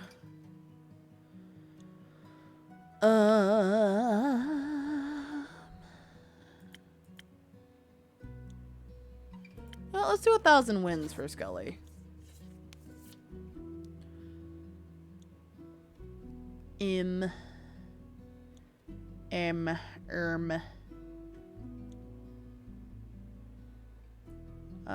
Dash one. Been a while since I made this one.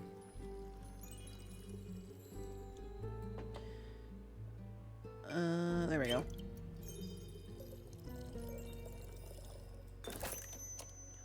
Thousand wins. Now I can picture Scully with a Giga Chad skull. Just Giga Chad's jaw. Please enjoy. Oh my. They say manners maketh the man, but this drink alone has invigorated me plenty. I can almost feel the warmth of flesh on my bones again. A pleasure to be of service. You seem awfully eager to talk about this. And you're not?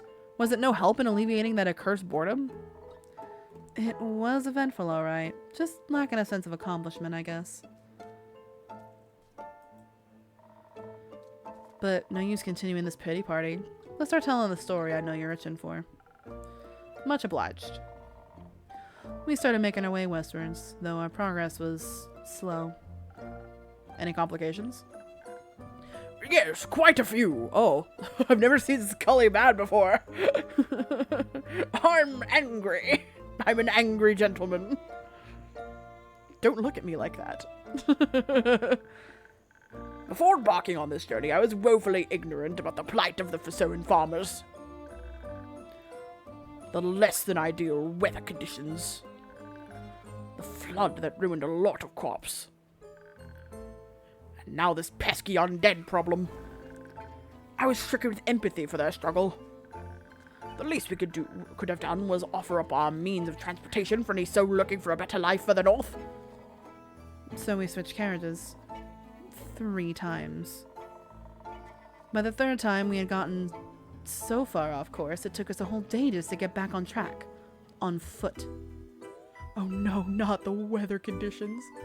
I love pity parties. I have one every day when I ranked. Damn. But once our hike was over, we did get to spend a wonderful afternoon with Dame Carolyn's cousin, Lady Danica. That was nice, I guess. A cousin with the undead sale problem, yes? Did you manage to liven up that garden for her? Sure did. Just had to set out some cabbage to lead them somewhere we wouldn't be damaging any crops, and they were vanquished with just one magnificent blessed strike. I'm stuck in diamond, I'm crying. Damn, that sucks. Truly a sight to behold. It was just some undead snails. No need to have gotten so excited. To match the excitement, Lady Danica served us some positively delightful cups of tea.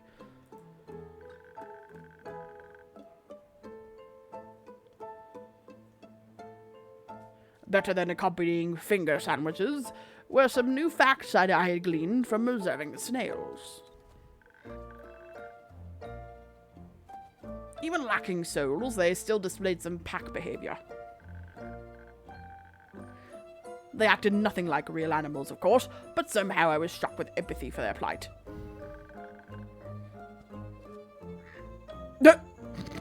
Okay. Are you having fun?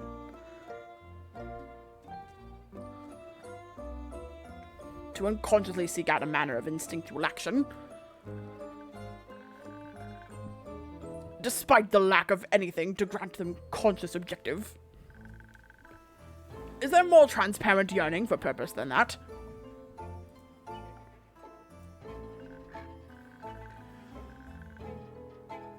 Sorry. My apologies. It appears what they say about old age is true. You can't help but philosophize. Thank you. Thank you, thank you. Do you have any more Pepsi? Not really. Let me get some water.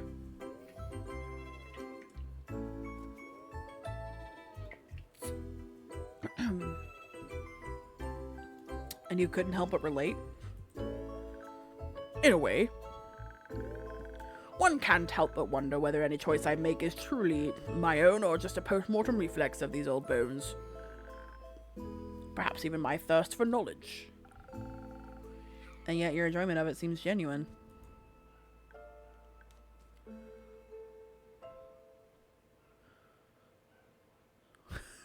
I said hydrate. I drank my Pepsi already. My Pepsi was gone.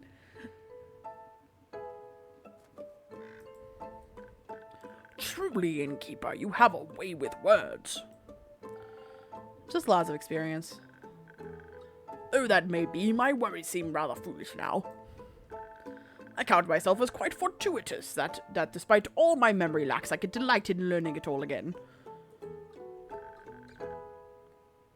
Now I have a water bottle here too.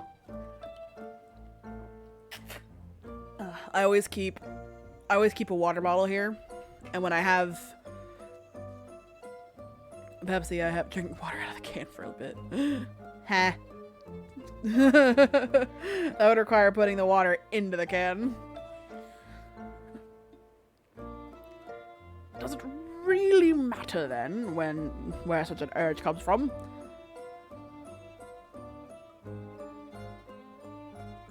I used to do it as a kid. I'd get really attracted to a can or a glass bottle and drink out of that for weeks.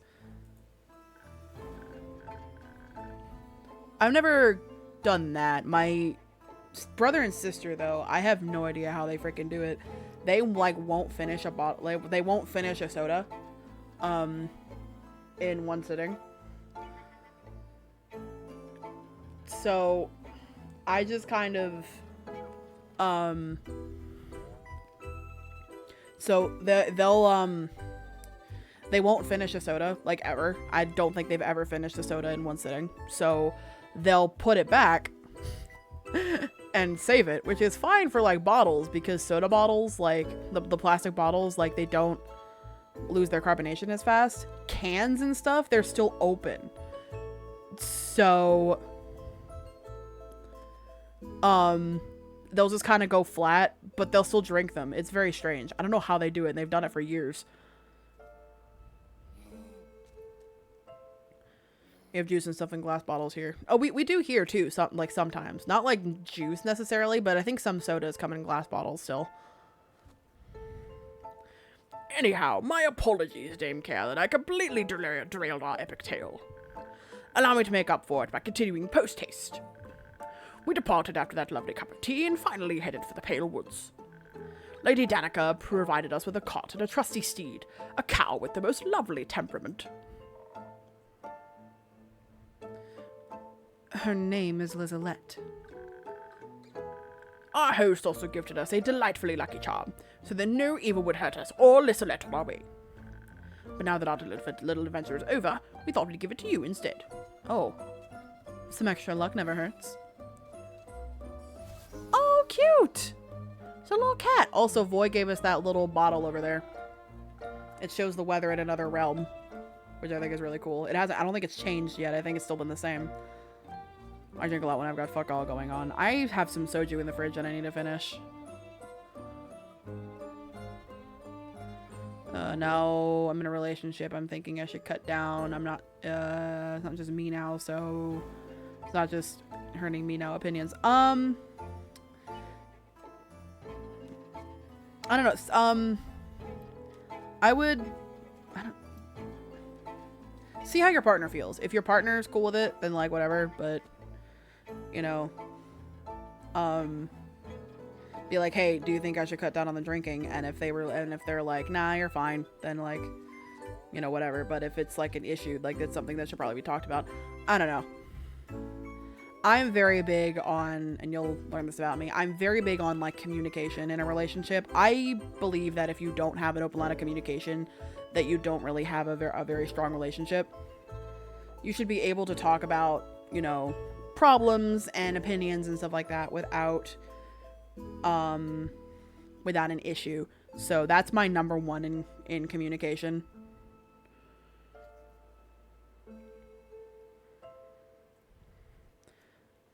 It's like I find myself thinking about boozes when I'm not already drinking. I do think I have a problem.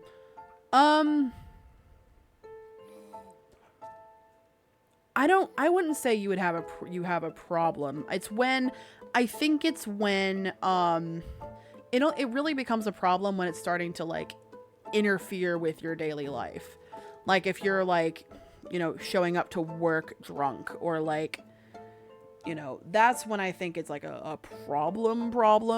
But if it's something that you want to like, you know, not necessarily change about yourself, but like, if that's something that you're not comfortable with and something that you want to like improve, I guess, then like, you know, don't do it for your partner, do it for you. You know what I mean?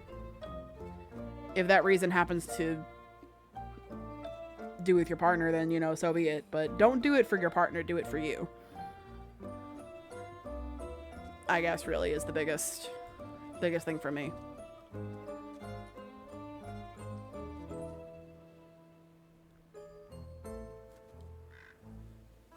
That's an adorable little fella. Thank you very much. Glad you like it. I apologize, I derailed again. Where was I?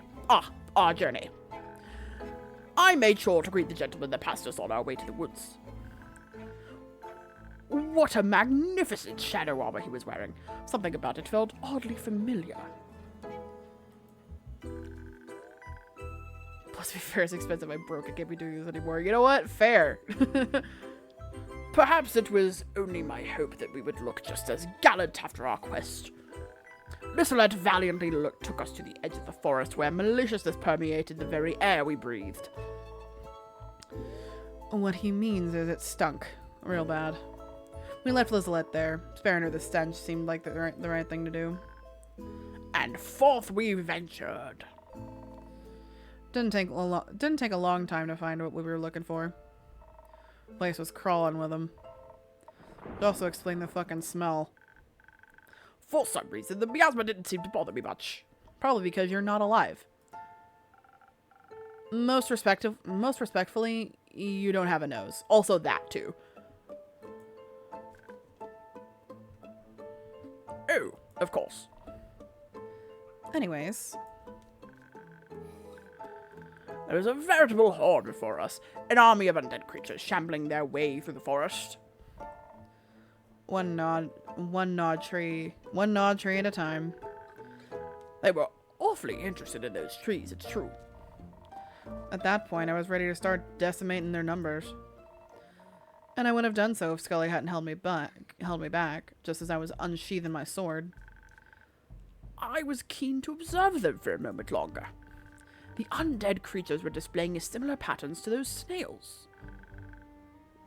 They weren't just stumbling around senselessly. They seemed to be following a pack leader. Maybe there was a non-violent solution left at hand after all. I convinced Dame Carolyn to hold off on the violence for just a bit longer. I was still working out the best point from which to attack him. Couldn't hurt to try out Scully's idea first. except it did hurt. Yeah. While Dame Karen remained hidden in the shadows of the thicket, I walked up to the leader, another skeleton, making sure I displayed an open and respectful disposition. I suppose they were not open and respectful in return. Nope. Before I could even react, the skeleton had bitten down on Scully's arm. Agony! Without putting much thought into it, I threw one of my knives. Sorry. I only realized later that the knife I threw was one I had accidentally taken from here. How will my tavern ever survive this? Accidentally, was it? Oh no. I already said I'm sorry.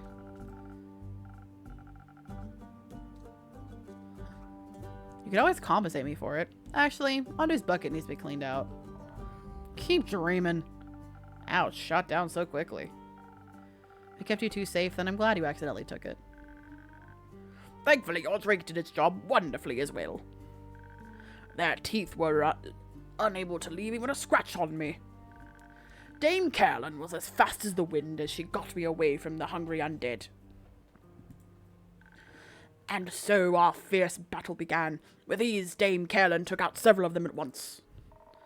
Would have been easier if I didn't have to carry you. My apologies, I was still mourning the breakdown in the communication. But I got back to my feet eventually. Before long, we were both battling off the swarms of undead. They seemed endless. For every undead creature defeated, 2 would take their place, dragging the battle on.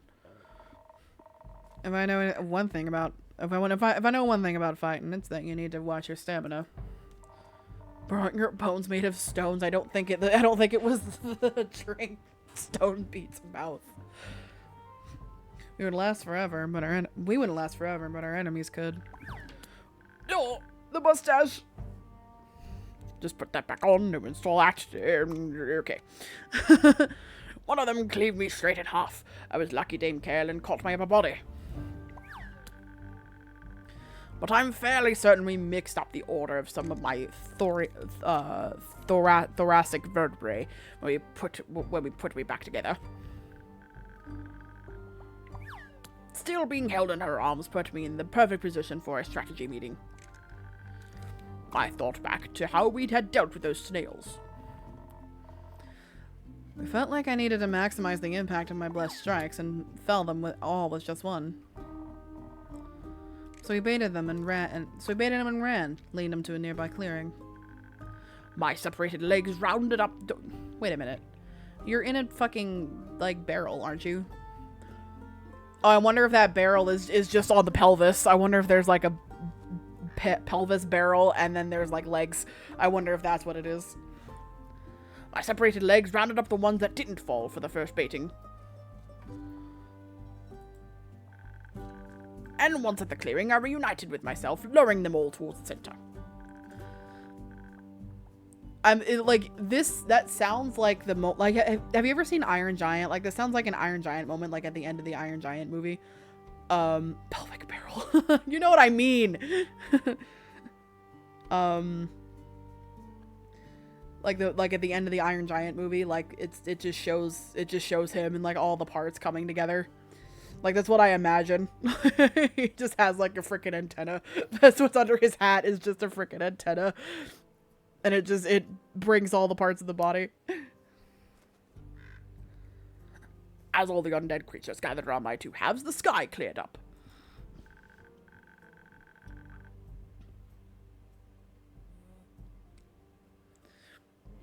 No, I was talking about, not the ass, but the pelvis. You know what I mean?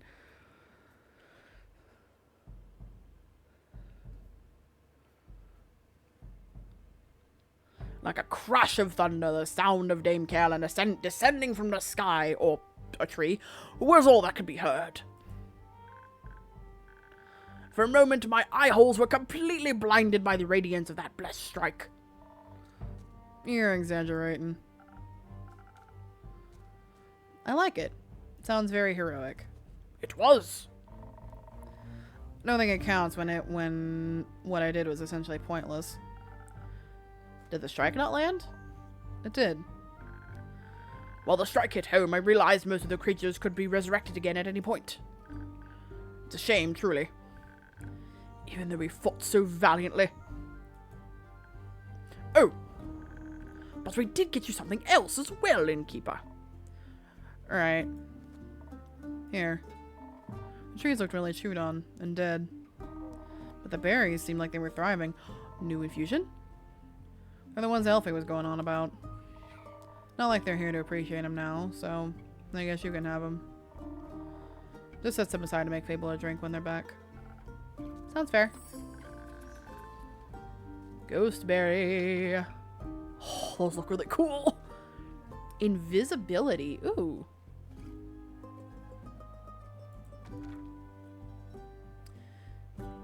It was very kind of you to bring them back for your friend. Yeah. It was. I still wonder what all those undead creatures were doing there. No idea. Hunger? Though it did look like they were going somewhere. Seemed to be heading north. Maybe they were searching for more trees? The Pale Woods is one of the largest forests in Fesua. I don't see reason for them to leave the area before it was barren. Unless they were ordered to. Don't they typically come with a necromancer attached? Oh my, they do! You don't suppose that gentleman we encountered outside the woods could have been that very necromancer? I don't think farmers wear armor like what you described. Ever played a TCG before? I have tried very hard to get into TCGs. I'm just not a fan of any of them. I have tried Yu-Gi-Oh! I have tried Pokemon. I have tried Magic. I have tried Cardfight Vanguard. I have not been able to get into any of them. I'm not a TCG person, but I have attempted. Don't get me wrong. I have attempted.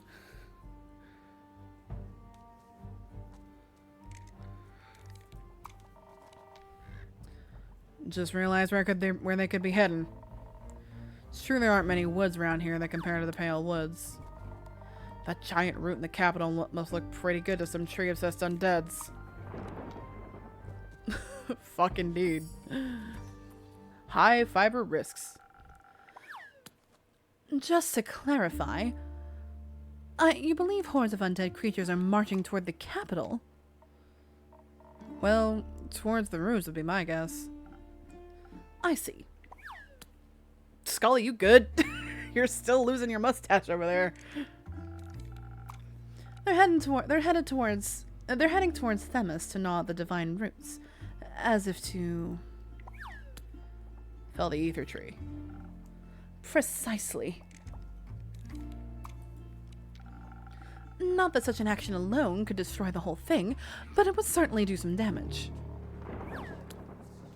What in the fuck are you talking about? As I just stated, someone is trying to destroy the ether tree.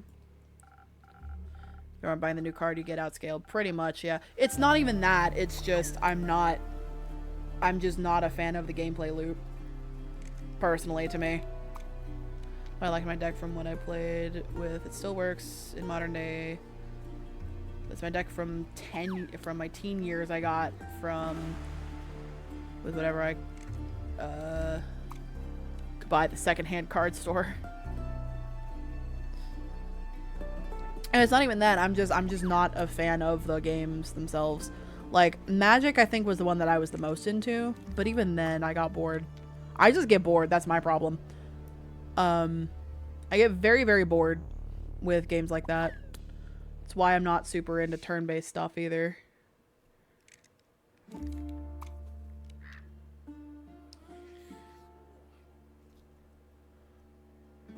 I just get bored really, really quickly.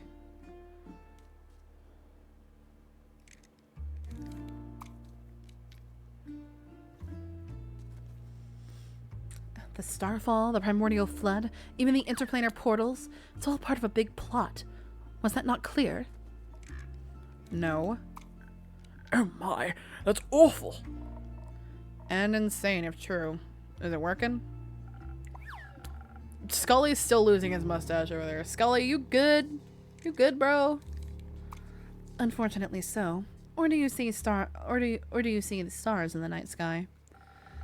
And we don't know who's behind it yet either. Well, Carolyn, Mr. Scully, the gentle person you greeted outside the woods, you thought might be a necromancer? He certainly bore the armor of one. Did he seem like he wanted to kill everyone? Not particularly, though it can be hard to tell sometimes. Politeness and the desire for homicide aren't necessarily mutually exclusive. Necromancers resurrect dead things to make undead creatures. Indeed they do. So, Scully, you were resurrected, right? Do you remember anything about it? Ooh, Clay, I think, is onto something here. Well, I admit at first I recalled very little from the start of my new life. I mostly stumbled about trying to remember my manners. But my memories, or rather the memories of my body, which I suppose are also my memories, have been getting clearer lately. Let me try to focus my thoughts. I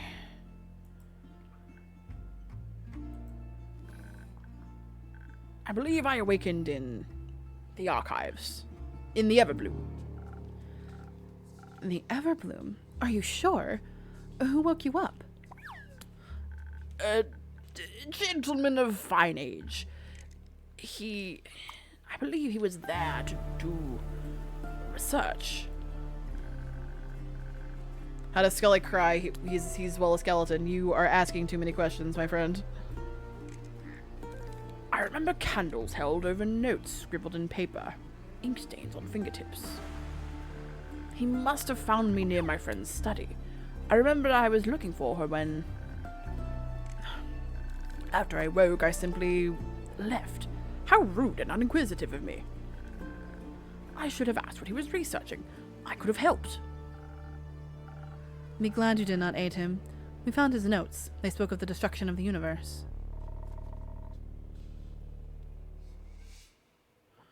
Did the guy from the woods remind you the one in the archives? Now that you mention it. I wasn't conscious enough to recognize the faces when I rose, but I knew the armor looked familiar. I think I saw it when I first reopened my eyes. Metaphorically, of course. I no longer have eyelids. A necromancer is behind all this. Is he trying to break the sigils to get to Tuat, the spirit dragon of the realm of death? Sigils? Are you perchance speaking of the sigils of Alcahest? My friend was researching them once. I always thought them a wild figment of her imagination. Seems like they're not, unfortunately. Do necromancers usually want to destroy Tuat? No, but they do defy his laws of life and death. Perhaps he craves to access all the souls of the spirit dragon guards.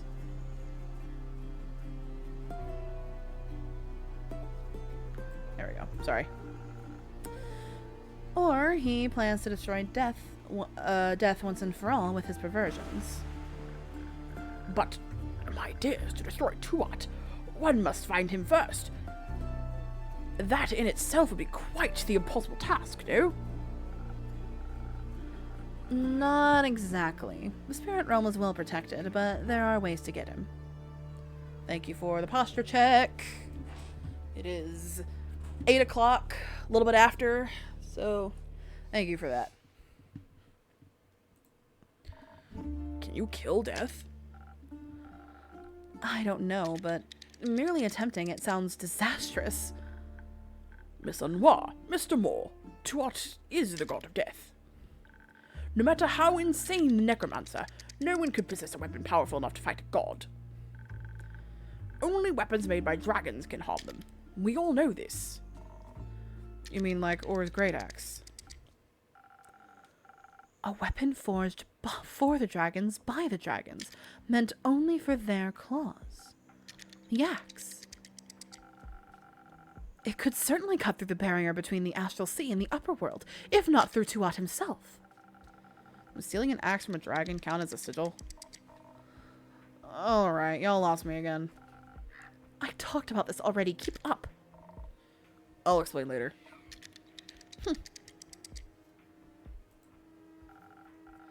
It might count as a sigil if it awakens or damages their plane. Or should not be awakened under any circumstances. Nor should their legendary weapon fall into the hands of a mere mortal. My, this is quite concerning. I'm right there with you. Seems like too insane of a plot. Even for some big bad evil guy. Hey! Innkeep said the thing! The BBEG! They always seem to be reaching for new heights in their dastardly schemes. If we are correct, this one plans to steal Or's weapon, break their sigil, and then destroy Tuat. Dragons be with us. What about the undead creatures marching towards the capital? They must be a distraction, a way to keep anyone who would interfere off his back. Quite the dangerous distraction, if you ask me. Those assholes shouldn't be snacking away at those roots either way, should they? No. Unwelcome distraction. And those sigils of alcohol zest you keep talking about could do what? Destroy the tree? The spirit realm rests above all others in the canopy of our world. If what we believe to be this monster's plan succeeds, it will collapse down onto the rest of the ether tree. Not only would that free all dead souls, it would destroy the tree, our home, our cosmos, and everything below it. It would destroy our world as we know it. Big bad evil plan, huh? Danger is my 14th name. Dave, if he was here. Yeah. Not to mention, Tuat might die. I don't think I have to explain to you why death dying would be a bad thing. Once again, can he die? Wouldn't risk it. Though I believe this plot of his has to be limited somewhat, no? Perhaps to the transitional period between the astral moon and the dying moon? Only then would the veil between Cassiopeia and Tuat be thin enough for a ritual of such magnitude to succeed.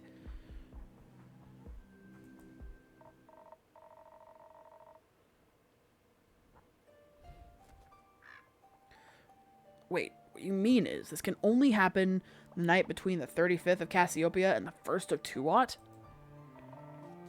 So it can only work at 4 days? Or next year? Precisely. Guess you can't have a ritual without unnecessarily complicated rules. It is common courtesy. Clay, I've been wondering. Remember that man we saw on our way back near Marrow Castle? Yes. Do you think he might have been the same guy? I do. Strange armor sounds familiar, as does the convenient proximity to destruction. And, more so, that blood of the first vampire Kyle spoke of. Part of the ritual to safely traverse the astral sea involves having an associated anchor for your destination. To find Tuat, you need something connected to him. Like the blood of the first vampire. Like the blood of the vampire eternally bound to him? Yes. Maybe our villain got his hands on it. Perhaps he knows more of Cassiopeia than I anticipated. All this out of context shit is giving me a headache. Innkeep, got another drink to spare to help with all this mess? Something powerful enough to get me through this. Anything for you, Lynn? More strong? More strong. Let's give her the courage this time. I think we gave her the coffee last time.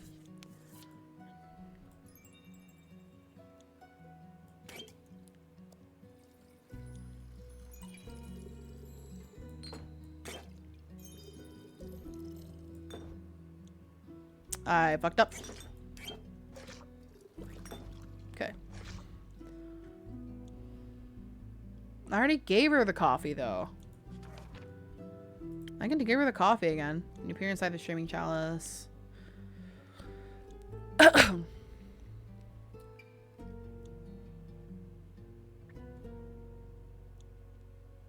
you power through stuff. It's coffee. You know what? Fair enough. You've convinced me.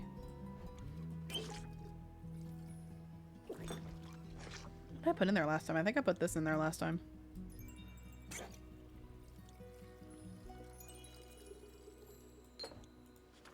I also need to get the recipe up. There we go.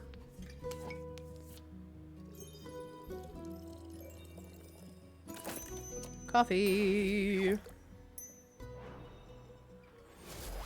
There you go. Put all the strength I have into this drink. I think you just put the parts of my sanity back together. Thanks a lot. Anytime. So, this madman, if he can't get the axe, he can't kill the spirit dragon, right? Correct. Great. Let's stop him from getting the axe, then. Great idea. I know. Now how do we do that? Well, first the necromancer needs to find it. For that, he'd have to get to Or's realm. Thanks to the portals, that is entirely within the realm of possibility. One would simply have to journey through one of the portals to the Twilight Chasm. Like Fable's doing. And then enter the endless caves through the Nightmare realm. Nothing easier than that. Didn't Melly see some weird new boneway markers near the Twilight Chasm portal in the Moon Swamps? Could they be there to remind someone, say, a necromancer, of the way to the portal? They could. Good. The moon pools are much easier to reach than Boreas. We should catch the necromancer before he ventures into the chasm, and most certainly before he gets the axe. Great. Let's go beat his axe. Hold on. What if you don't succeed, or what if he's right? What do you mean, what if he's right? If the guy trying to kill Death is right? I don't know what would happen if you kill Death, but I don't think it would be very good.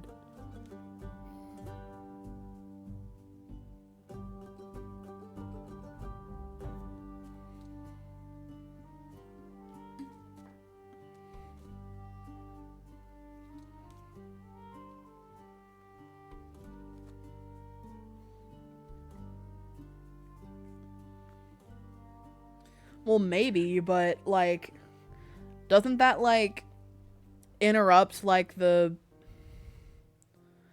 way of the universe or something? Like,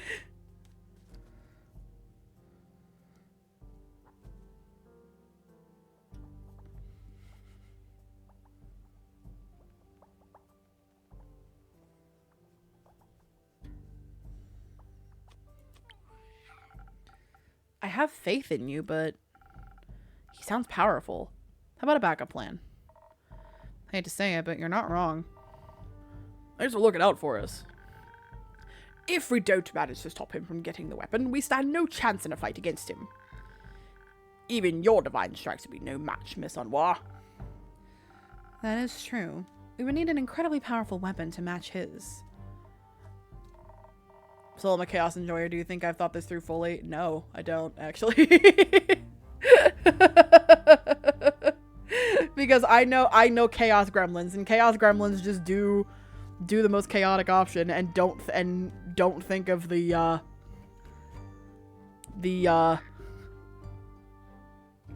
effects, the outcome.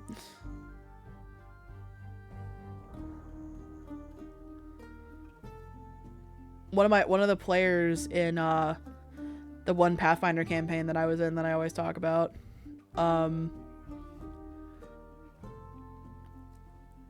he every time we would meet somebody, he would invite them to join our party. So our party got freaking huge. But we're talking like when he met anybody. So we're talking like he could have like brought in some like evil mastermind and we would never know.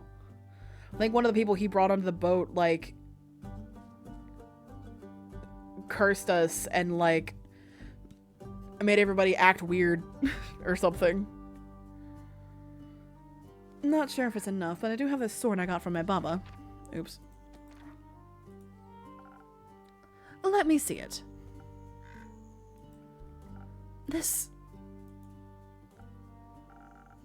is remarkable craftsmanship, infused with minor divine powers. Incredible.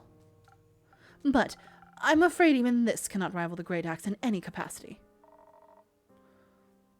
Hi, Starbucks girl from FF14, want to join us? Okay, listen. What if we mixed it with Dragonfire? What? Do you happen to have such a thing on hand, young lad? No, but I know where we can find some. The ever-burning flame in the Highlands is Dragonfire. The one you wanted to see, Tia. I think now might be a good time for it. You're right. Dragonfire merged with Carolyn's blessed sword. It wouldn't be as powerful as the axe, but it might give us a fighting chance. If we had a master craftsman to forge it, that is. Rhea. She's a blacksmith. Would be great for her competition for sure, if she cares enough. You're right, there's no one better for the job. She's the best. I'm sure she'd love to forge such a weapon. And I'm sure you can convince her of the importance, Lynn. You got that right. Leave the blacksmith recruiting to me. Very well. I'm sure the Mastersmith Frostgrip will be delighted with this opportunity. Having her on our side makes me even more confident that we can stop this necromancer's plans. I have the utmost faith in us. And I know the aperture and its astral portal are well protected even if we should fail. Though I don't believe we will. Because I know I'm strong enough to best this battle, and that Clay is as well. And the others too. Yes, and the others too. I'll be honest, I'm not sure if the 4 of you will be enough. Don't worry, there's a lot of people we can ask for help. Like you. Me? Like me? Ask away. What do you want? I knew we could count on you. You collect everything we talk about, right? I try my best. Could you write us up 2 quests for all this? I think we should split our resources so we get the backup plan going at the same time. Good idea, young man. Plus, that'll give us an excuse to have your drinks to help us. Not that you need an excuse, but I appreciate you following my rituals. I'll see what I can do. I should have something written up first thing in the morning. I trust in you as you trust in us. Not at all cautiously or deeply. Deeply? Yes. Deeply, and with the knowledge that together we are stronger. We'll see you in the morning, then. Carolyn, come with us. We owe you a few explanations before we make you do any persuasion work for us. You got that right. Let's go. I cannot miss out on more possible details. I shall see you in the morning, Innkeep. Thank you for all your help. Let's save the world, alright? Let's, Clay. Good luck. Oh, dude, we're like getting to I feel like we're getting to the end of this game. Alright, so we need to make 2 Jesus Christ. Okay. Let me see. Great Axe, hidden somewhere deep inside the subterranean caves. To reach Tuat, one has to go through a number of overly complicated rituals. Good thing no cleric would ever aid in something like that. Legends of clerics say the first flame Leviathan ever bestowed upon mankind still burns in the temple in the Highlands. Okay, we need that. Only a weapon forged with Dragonfire. Okay, so this definitely... This, and then...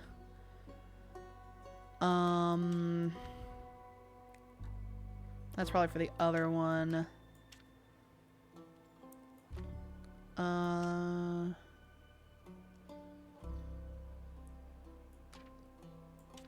And then this maybe? Hey, there we go. Only weapon forged in Dragonfire could ever dream to hold up against the legendary Great Axe of Ore. Luckily, a temple in the Highlands houses the ever-burning flame. Temple in the Highlands houses the ever-burning flame, an ancient gift from the dragons that'll come in handy right about now. And what better sword to reshape with this flame than another gift from the Realm Keepers, an heirloom passed down to Carolyn with heroism, scorched into its very essence. Alright, so that's the... Oh, there's 3! Okay. So this is probably... We have that... We have... Oh, no, wait, hang on. So I think we have to do something with the undead stuff. Yeah. A horde of undead is approaching the capital. Their insatiable hunger for the local flora leads them to the exposed roots of the ether tree, and therefore to the capital of Themis. Since it lies nestled in the safety of the roots, this is a mere distraction, so the necromancer can fulfill his true plan. But the undead still must be stopped before they hunger for flesh once more. Okay.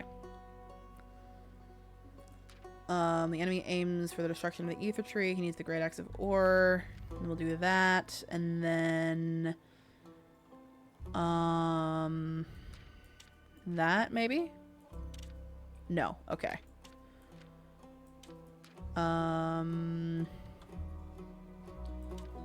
Maybe this, and this? No.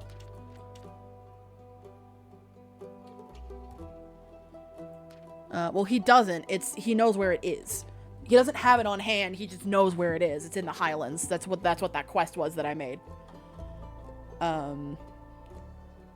Legend has it the great axe of ore lies hidden deep somewhere inside the subterranean caves. It's an unimaginably powerful weapon. Wondrous plane of ore can be accessed through the Twilight Chasm, a plane that can be entered through the portals of our world Gaia. A stranger has come to town. He likes plum crepes and spooky armor. To reach Tuat, one has to go through a number of overly complicated rituals. Good thing no cleric would ever aid in something like that. The enemy aims for the destruction of the ether tree. He needs the great axe of ore to collapse the spirit realm onto the rest of the tree. So is it this, and this? Haha!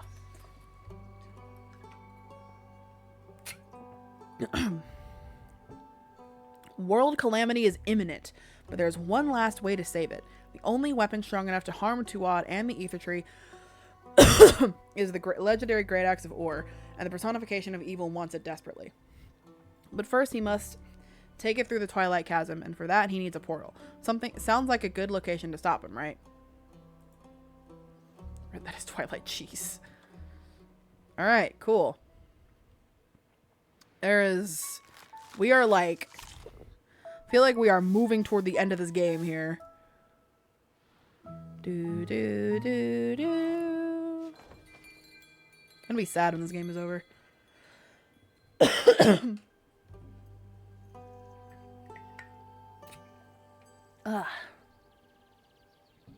Sorry, I've got like my throat's dry.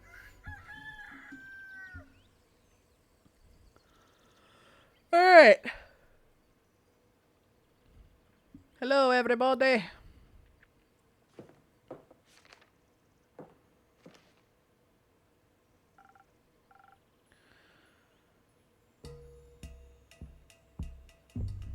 You say that every time, and then it's not. So I genuinely don't know anymore. This feels like we're like gearing up to fight the final boss. We're not at the end yet, but we're in the climax of the story, I think. Like it looks like, because there were like 3 quests that had to deal with all this bullshit that they were talking about yesterday. So this feels like we are gearing up to fight the final boss. Good morning. Slept well? That green ain't gonna do, and keep. Give me your best lines. I'll hear them all today. Top of the morning to you, adventurers. Go on. Peace and contentment be upon you, travelers. Sweet water and good berries, friends? Alright, enough. You seem to be in high spirits. Not often you get the chance to work on the project of a lifetime. I'm glad you're so passionate about this. Hope you didn't give Lynn too hard of a time convincing you. Nah. Once I mentioned Dragonfire, it would have been harder to stop her from going on the quest. It was just tough to find her. Didn't take you for a nighttime soup enjoyer. I'm not, usually. I can be persuaded, though, with the right soup. And company. Yeah, they went out for soup. I love the friendship that these two have. I assume your quest for comfort food turned out successful. Not at all. I was thwarted by the shadow of night. Dearest Rhea, promise we shall endeavor to make shortbread another day, when the sun is high in the sky. Oh, shortbread. Interesting. And the stores are open. My campaign is literally all gearing up to fight the final boss. The game starts. No, our protectors of the planet now. Have fun in my sandbox. I need to make that sword first, though. Did Carolyn update you on what's at stake? Sure did. The sigils of alcoholic zest won't know what hit them when they see my newly forged weapon. The sigils of alcoholic zest don't know what hit them when they see my newly forged weapon. It's sigils of alkahest. Gesundheit. So I assumed you worked out a game plan? More or less. I don't think you got enough info. Got a lot of info in that quest of yours. I'm sorry. You worked with what you had. We'll manage. Though that ever-burning flame of Leviathan sounds more like a myth than something real. Sounds exactly like something you need for a mythical weapon capable of saving the world. Ha! Still, are you sure you're okay with reforging your sword for this care? Yes, it's the right thing to do. That wasn't what I was asking about. Believe me, I know a thing or two about the importance of an heirloom. It's fine. It's just...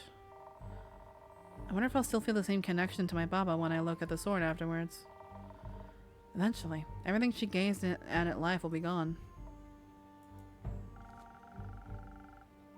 Don't you think she'll be looking at the sword of Carolyn the hero?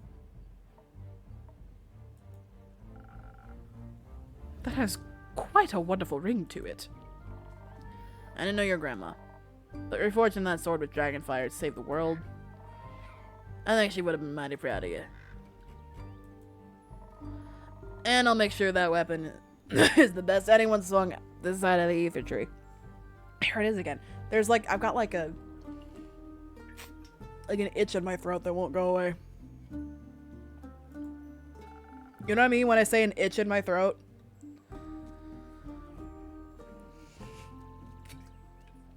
We asked the Smith to try and keep it looking similar. Maybe, I don't know. You have a competition to win after all. Exactly. I've been thinking all night about what techniques to use. The design ain't exactly final, but I'll finish it during our trip to the Highlands if I'm fast enough. Rhea? Are you doing okay? You never heard of giving someone time to think? You seem to be putting a lot of pressure on yourself. Ask the Smith! This can't be just be some simple run-of-the-mill weapon. And there's so much to decide before starting the forging process. Hitting, quenching, tapering. And the 5 Varican heat treatment techniques. And the 5... Wait. That could actually work. I'm surprised you still remember those. Certainly. You were very passionate about the method. I'm just stoked to get a weapon made by you, Rhea. If it's you, I know my Baba's sword is in good hands. You seem to have the forging part covered. Anything planned for the rest of the quest? Right. Since we don't really know much about who or what might be guarding the flame, we're taking Hex along. Fair. Should we encounter any defenses of the magical sort. As for how to get to the Highlands, Clay and Tia couldn't come along, so let's hope Baya is up for helping us with her tree travel thing. Seems like you've got your bases covered. You as the main fighter, Rhea as the craftmaster, Hex and Baya as magical support, and Kyle as moral support? I'm afraid I won't be able to fill a role this time, Innkeeper.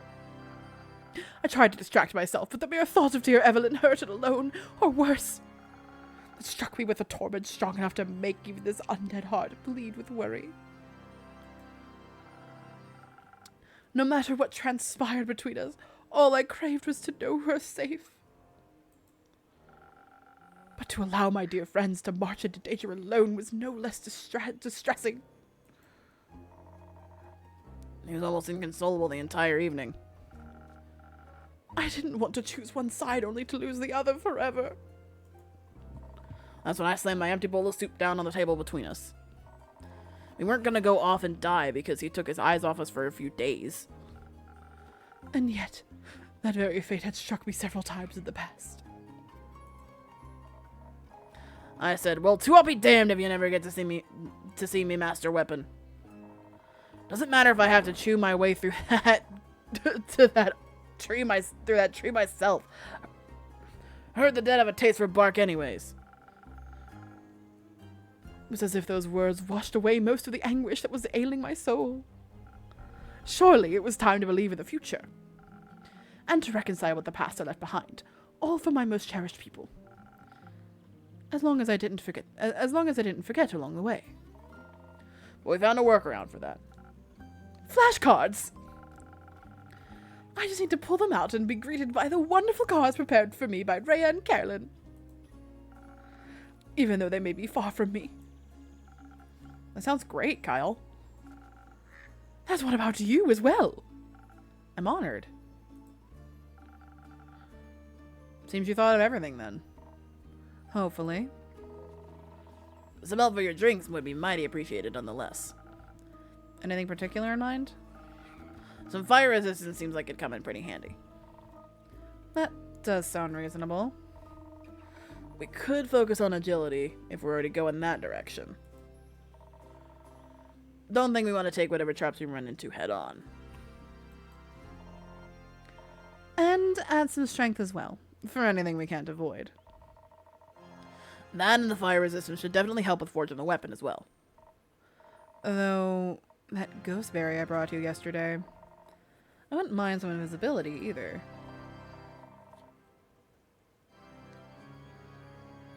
It might give us some imaginative ways to deal with whatever challenges we end up facing. Concentrating on intelligence to take full advantage of that sounds like a good option too. Hex would like that. I bet. Knowing him, there's an equal chance of his ideas going right or horribly wrong. If things go south, we'll need charm to talk our way out of anything. And this way, dear Evelyn will be stunned by my most captivating entrance. Sounds decent. Some intelligence can also help with figuring out those techniques you mentioned. And my design, I guess. Alright, Innkeep. You look like you're bursting to help us out with this decision. Is there going to be dexterity with some strength as backup and fire resistance? Or should you approach this with intelligence, a small dose of charisma in case things go really wrong, and some handy invisibility? Well, if you're asking me... All right. What are we thinking here? This is kind of an interesting conundrum here. See, only a weapon forged in Dragonfire could ever dream to hold up against a legendary Great Axe of Ore. Luckily, a temple in the Highlands houses the ever-burning flame, an ancient gift from the dragons that'll come in handy right about now. And what better sword to reshape with this flame than another gift from the Realm Keepers, an heirloom passed down to Carolyn with heroism scorched into its very essence. I'm assuming that's the one that they took. Oh, I can read my letter again. Anyway, I feel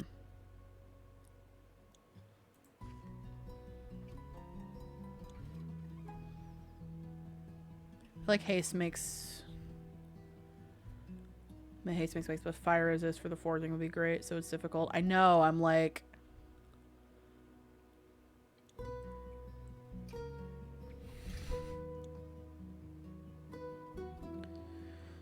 But, like, also, the intelligence would be really good for the wizard that they're bringing.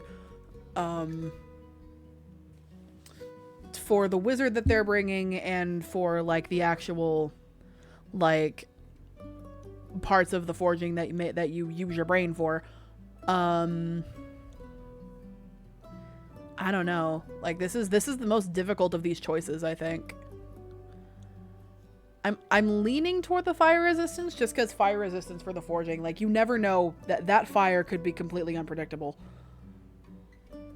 Yeah, and the ghost infusion, I don't know. Like, this is a tough decision.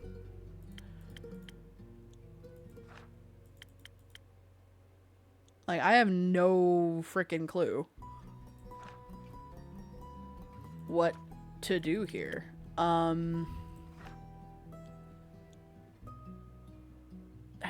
don't know. I'm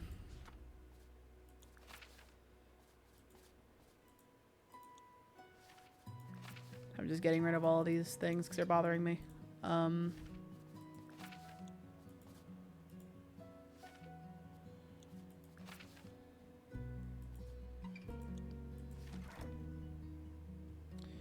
All right, we're gonna have Google flip a coin. I'm gonna have Google flip a coin. Heads, dexterity with fire resistance. Tails, intelligence with invisibility. All right, you ready? Flip a coin. Preparing to flip. Flipping. Tails. We are going with the intelligence. Okay. Which would probably be this one if I had to guess. Nope. Can't make that one with that. Cool. This one maybe? This works, right?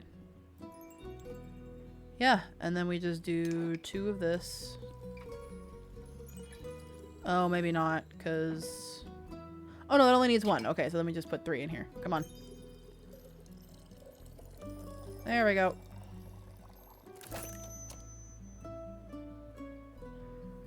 Alright. We're doing it. Oh, hey, I got an achievement. Use every infusion at least once. Cool.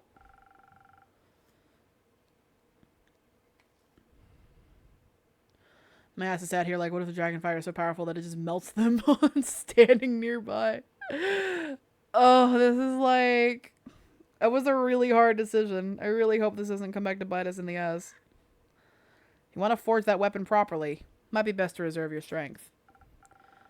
Although, anyone guarding the flame should be pretty invested in the dragon's well-being. So here. To solving the challenges ahead of you cleverly. Appreciate it, Innkeeper. I think this will put us on the right track. And with that, we're off to the Highlands. Me and Kyle are gonna go grab Hex. Before I let him go check on his ex-wife. You go get Baya? Sure. Good. Alright, that's it, Innkeep. One last line for good luck. Make it count. Do I get to choose? Oh no. Mind the creaky step on your way out. Fair. Fare thee well, dear Innkeeper. Going with haste would mean Ray is fatigued for the forging. Maybe? I don't know. Kind of weird, isn't it? What is? There's gonna be a battle for the fate of the world. But Elfie ain't even here to worry themselves stupid about it. They'd have loved this, I think. Not the impending doom, but all is getting together to defeat evil stuff. Make sure to tell those guys heading to the Twilight Portal to keep an eye out for them. I will. Good. Suppose it's time for me to head out as well. Stay safe, Lynn. Always, Innkeeper. Ah, Fable's not even here. Oh, it's raining. What's up? What's up, everybody? Oh, Jade's here too. Innkeeper, we have returned. I can see that, Tia. I was awaiting you. Well, I'm surprised to see you here, Jade. Yeah. Well, Miss Holier Than Thou dragged me along. Some shit about finally doing my part. I distinctly remember you expressing open interest in our plan when we were talking to Iniko. I believe you asked multiple questions that indicated your desire to help. And I remember asking you how much you'd pay. You said nothing, so I said no thanks. And yet you didn't resist coming along. Do you have a better job lined up, Jade? Not yet. Iniko and I are eyeing something, but I guess I've got time to kill. Perhaps Iniko can help too then, or perhaps Iniko can cause chaos on their own. Perhaps Iniko can be a chaos gremlin. Unfair. I have to work while they get to have all the fun? Well, excuse me if saving the world has priority over your fun. You're excused. Damn. I assume you have written this a quest, Innkeeper. I have. Take a look. Da-ding! Excellent work. I knew we could count on you. Let me have a look at that. We just have to catch the guy at the portal. Seems simple enough. We can even set up an ambush. Or be sneaky if he's already there. You can sneak, big guy? I could do a lot of things. A few years back, I spent some time with some lithic panthers who showed me how to sneak up on anybody. I just don't like doing it. Seems a bit rude, you know? No, I don't. But I think this situation calls for a little rudeness. Agreed. It does. And for a little more manpower. I think we're better off without Iniko's chaos, but there are plenty of other people available. Hex suggested taking Voy along. He's great at distractions and knows his way around the Twilight Chasm, should our quest lead to it. Dave also might be a good person to bring along. Apparently he has family there, though I hope we don't need to disturb them. Anyone else? We considered a whole lot more, but Scully and Grace made a good point. They said not everyone is battle-tested and it'd be reckless to take inexperienced adventurers along. They also said we should look into more backup plans for the backup plan. I think they just wanted an excuse to do some research and to stay away from the bloodshed. Can't blame them. Melly really wanted to come too, but Dave said no. Is he coming himself? Of course. Made these two ask him before we got here. We need good fighters, and kid's got some talent. I hope he said goodbye properly this time. Carolyn made sure he did. Never saw a more terrifying death glare in my whole life. It was very impressive. It was. So, are you finished with your questions? Actually, could you review the plan for me one more time? It's been a long couple of weeks. Sure. So listen up. We make it to the Twilight Portal by the moon pools, and we stop our big bad evil something from going through. If we fail, or if he's faster than us, we chase him through the Twilight Chasm and into Ore. And we prevent him from getting that fancy axe. And if that fails, well, we stop him at all costs. Sounds like a good plan. While you're at it, will you keep an eye out for Fable for me? Of course. Now, Innkeeper. By the dragons and all that is holy in this world, can we count on your help again? Yes. What do you need? Easy. We just need to be quicker than that maniac. We should be the first to reach the portal. And we should be the first to attack him, all while dodging his counterattacks. Outspeeding him seems like the smartest option here. You're wrong. It is foolish to think his strikes won't be powerful. We need to be well protected against him, so we can take him down before he really hurts any of us. Don't be stupid. If we're fast enough, he won't even get a chance to hurt us. I'd like you to say that again when you're lying in a pool of your own blood. Okay, maybe we need both. It's just the balance that counts. We could focus on a whole lot of defense, but keep some dexterity in our back pocket. And maybe some of those fast infusion thingies could help make the difference. I could hasten you with some golden feathers or saber fangs. Great.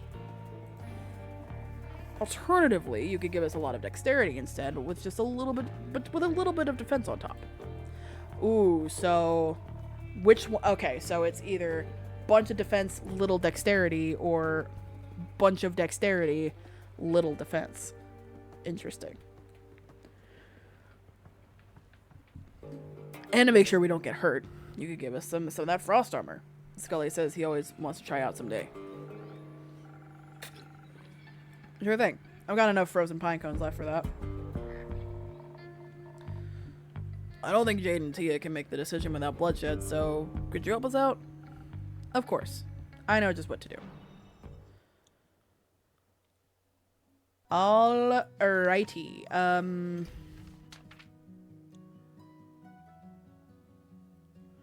So, should we value defense or dexterity more? The two we like are built like brick houses, and the other we don't is like so dex. Pretty much. Well, then there's also, we have to consider they're bringing other people along. It's the three of them plus our rogue friend. So, plus, Fable wouldn't have the power of a drink. So, it's the three of them plus our rogue friend. So, there's two real big dex people and two real big fight people.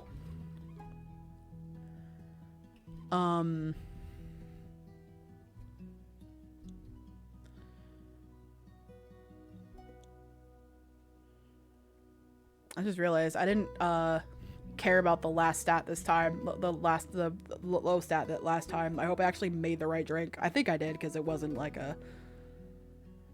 It gave me the correct dialogue. Call him Dave of Dex back home. Alright, be fast with some defense and some frost armor. That seems like a good plan. Alright.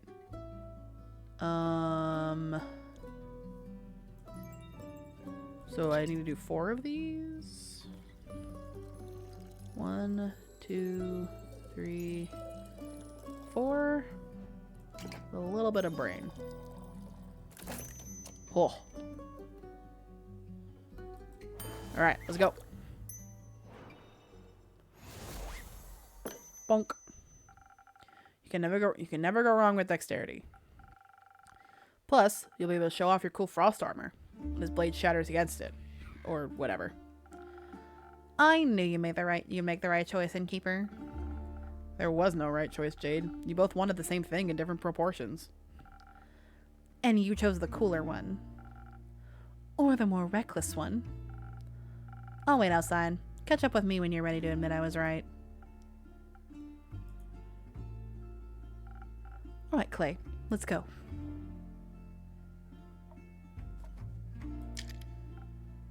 Clay? Are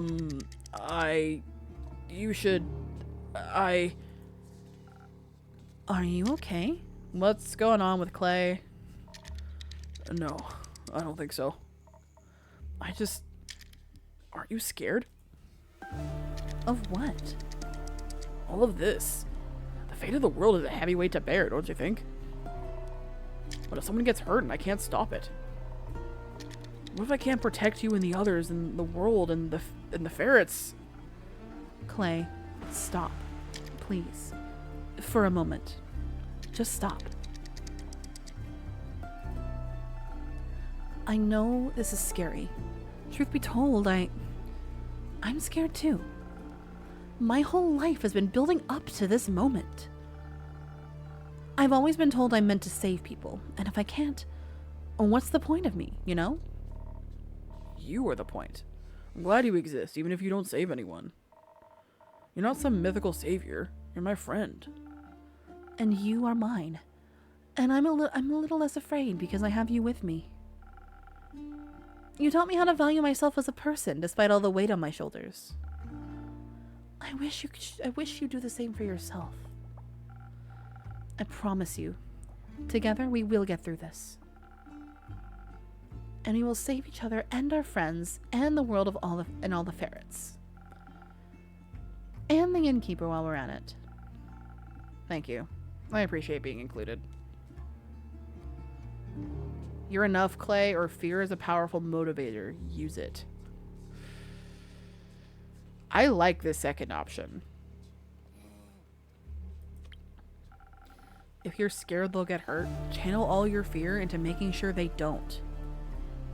So, use my fear for strength.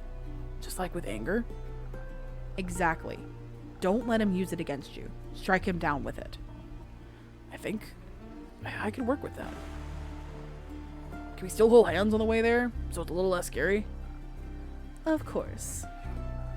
And remember, you can never lose me. Your bracelet will always tell you exactly where I am.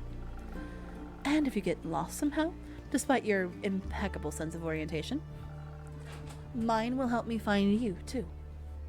That's true, they're connected. They have bracelets. You just get lost looking. Maybe I'd have to ask Jade for help. I'd do that for you. Thank you, Tia. You're a great best friend. Aww. Oh. So are you. Alright then, best bud. Let's do this. Together. Best of luck. We won't need it. Oh! Hi. You must have made them some really good drinks, innkeeper. I've never seen Clay that determined. Maybe. I was thinking that also. I tried my best. I had to say, Grace, I'm surprised you're not accompanying Hex to see the ever-burning flame. Melly! She didn't want to stop studying magic spells. She thinks they might help us solve all this. I think what might help me right now is a drink. Something that'll get my thoughts flowing gracefully, despite all this mess. Give me a moment.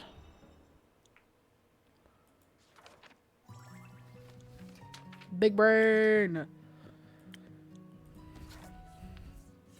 Hell yeah, the big brain drink. I think it's this one that I use for this usually. Okay. And then boom. And then boom. Da-ding! Alright. Ta-da! A delicious thought tangler just for you. I don't think I've ever tasted detangler as delicious as this. You've tasted detangler? Thank you, Melly. You've tasted a tankler? Melly, would you like a drink as well? No, thank you. I've already had 3 hot chocolates today. I think if any more magic enters my system, I'm going to eat the sun. You know what? Fair. On to another topic then. I've heard you formed a research team. We did. Obviously, Grace and I are the leaders, but we also recruited Scully and Archie. And Una said she wanted to sit with us and crochet while we work. Lazy as usual, I say. Well, she is retired. And avoidant. She's crocheting us gloves so we can hold our weapons better. They're really cool. Rufus is helping us too. His wool is so soft it calms everyone down.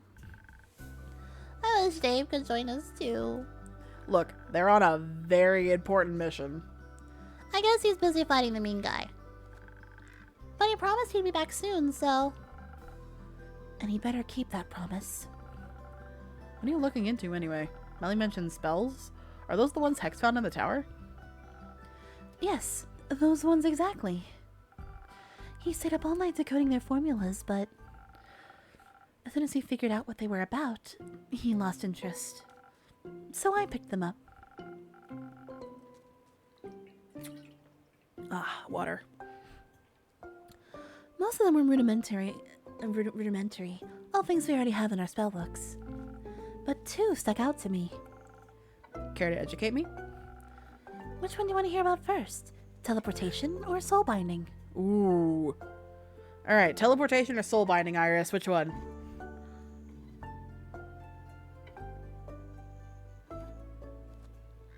Melly makes everything amazing. She's just pure cute. Yes, she is. She's adorable.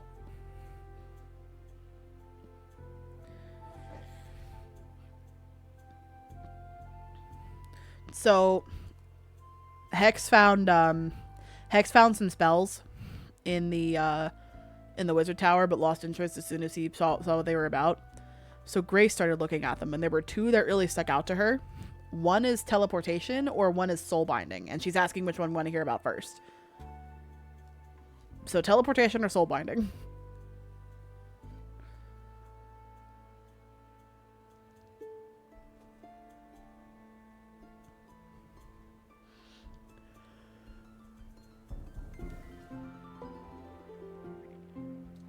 I think soul binding sounds interesting, but yeah, soul binding sounds like it could be what I think. But here's the thing. Do we want to do the most interesting one first or second? And like do like a best for last kind of a thing.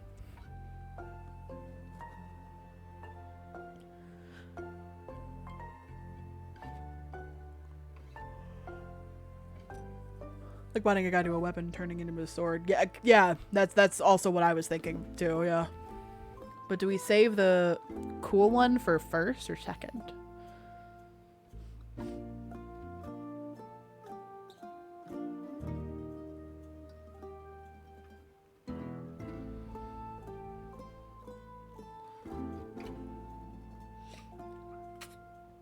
Like Grade from Berserker of Gluttony.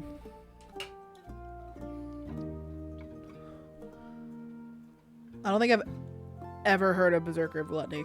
Alright, second. Alright, so teleportation first then, right? One of the scrolls he found holds a powerful teleportation spell. Now, I fancy myself quite equipped at conjuration magic, but Hex finds it boring. Yeah, Hex is very much an evocation wizard. He's just like, I want to set things on fire.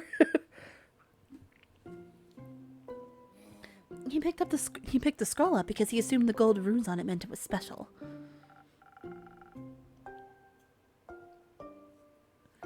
He was right, but I guess it didn't have enough fire for him. How is it special?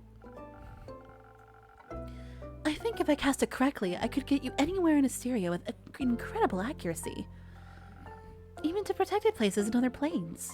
But I'm still trying to figure out how to use it without destroying myself. It requires more mana than people usually have in their body. So you think it'd kill its caster? Almost certainly so. It still has a lot of promise. Maybe I can modify it. What about the other scroll? The other scroll. Hex brought home a glass case with a glowing floating scroll inside. After we got it out and removed all the protective runes, he was pretty disappointed. A riddle lock glass case of protective runes. Seems like someone didn't want to be used. I'm pretty sure I know why. It describes pulling souls right out of people's bodies and binding them to objects. That is exactly what we thought it was. Did I make it an entire stream with no auto mod? We're not done with the day yet. There's still some stream time left. Completely volatile magic and dangerous. I assume it's been a little hard to translate. But I'm trying to figure out any side effects it may have. So I can convince Hex not to use it whenever he's slightly inconvenienced. Good luck with that. Thank you. Hex also brought back a lot of the wizard's personal notes. Diaries and such. Retellings of his exploits, of his hopes and dreams and fears. Oh, you did it. You did the thing. I thought I allowed that. Whatever.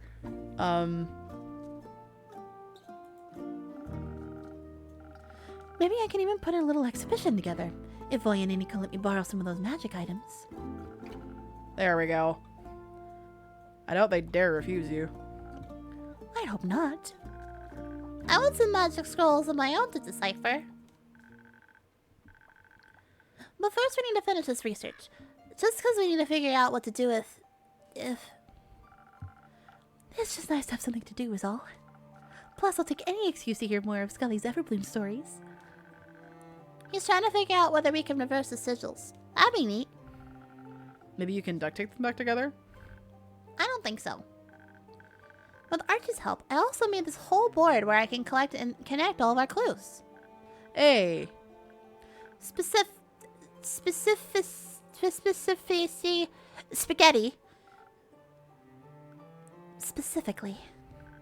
Specifically, I'm looking into to who exactly the necromancer guy could be. Clay said he noticed some flowers on his armor, and I think that might be a clue.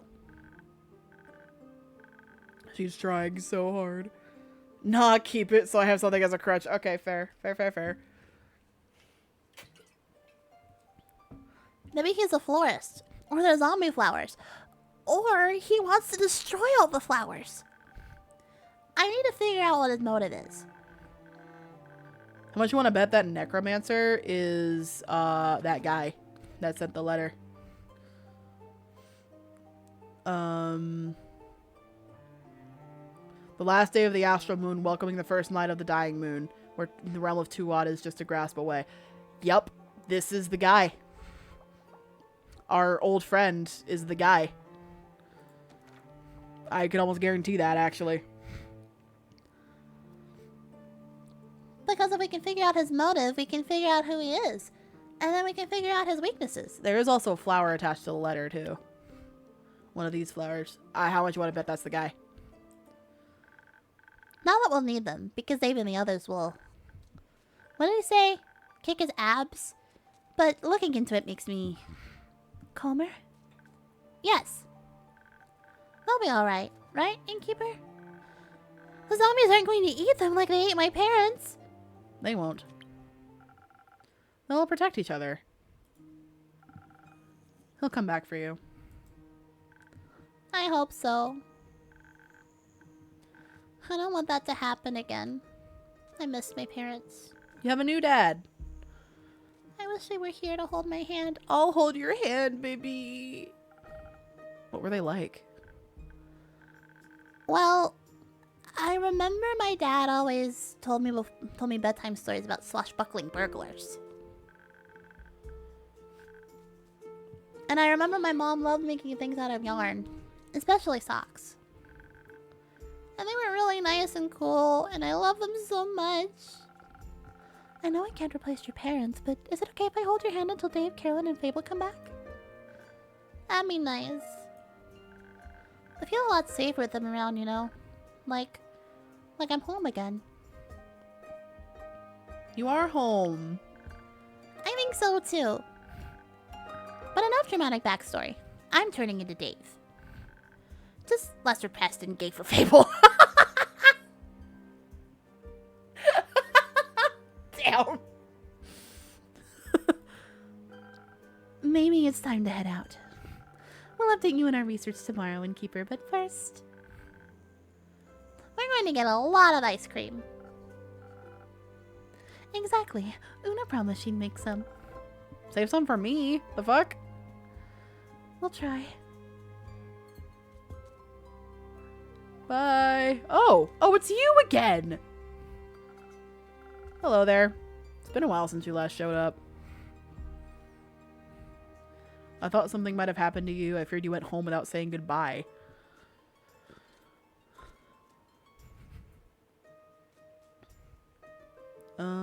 We get to fight out our pet. Right. No, I said artificer, I thought. Oh, maybe alchemist? You said artificer, I said alchemist, I think. Something like that. I remember artificer being a Did I say alchemist? I think I said alchemist. I don't remember. It's been so damn long since we've seen this guy.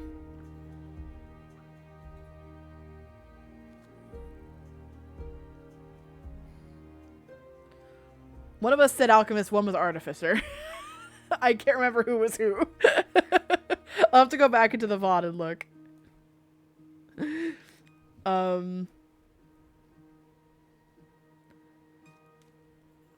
Thought something might have happened to you. I feared you went home without saying goodbye. I wouldn't do that, my friend. I did end up finding those golden loon feathers quickly, with some help from Voyage. But with everything going down, I decided to stick around and help those in need. That sounds just like you. He looks like Li Shang from the Mulan movie. That's what he reminds me of. I think so, yeah. That's what either that or like the weird angle thing, but I think so. How are things with you though? You don't need to say much for me to know what... you don't need to say much for me to know what that face means. I've seen it once or twice before. Is there something I can do for you? What is there to be done, Quincy? It's like everything is in limbo. Like dancing on the edge of a blade. One wrong move and it's over. Something like that. Would it help if I asked you for a drink? Maybe. You know what always helps me when I'm feeling down? What?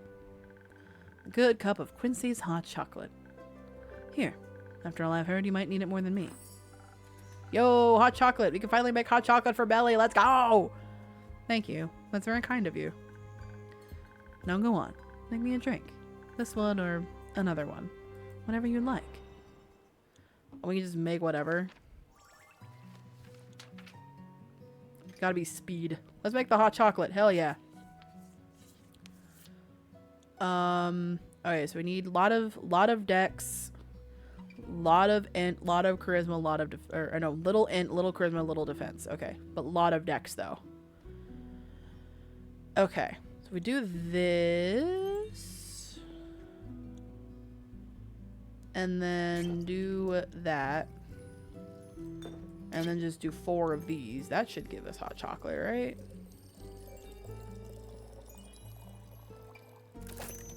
Yeah.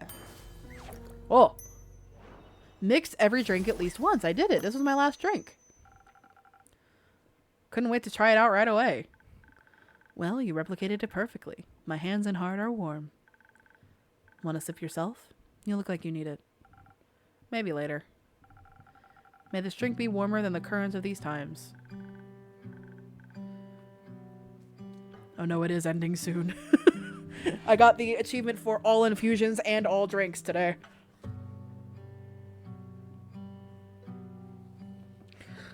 Well, I mean, I do still have the DLC.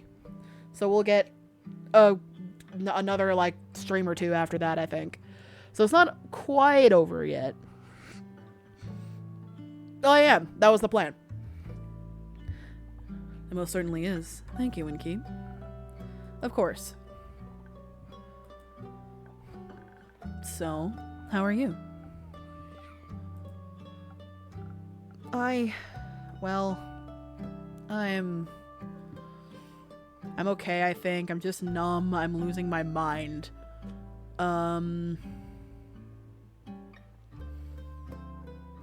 He does only have 3 fingers. Look at that. Wait, hang on. Do it again. He has 3 fingers on his left hand. Interesting. I love the streams for it, honestly. Been some of my faves overall. I've been having fun with this game. It's my only gripe with it is not very clippable on YouTube, but I mean, I'm not doing this for the algorithm. I'm doing it for the fun of it, not necessarily for the content, although the content helps.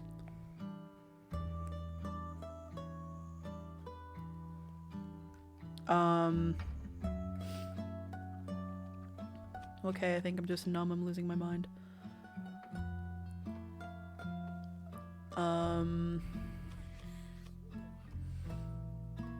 We're not doing it for the YouTube, we're doing it for the warm and fuzzies, exactly. Although YouTube's algorithm kind of helps a little bit. Although YouTube's algorithm is still has changed again, and I'm a little upset about it.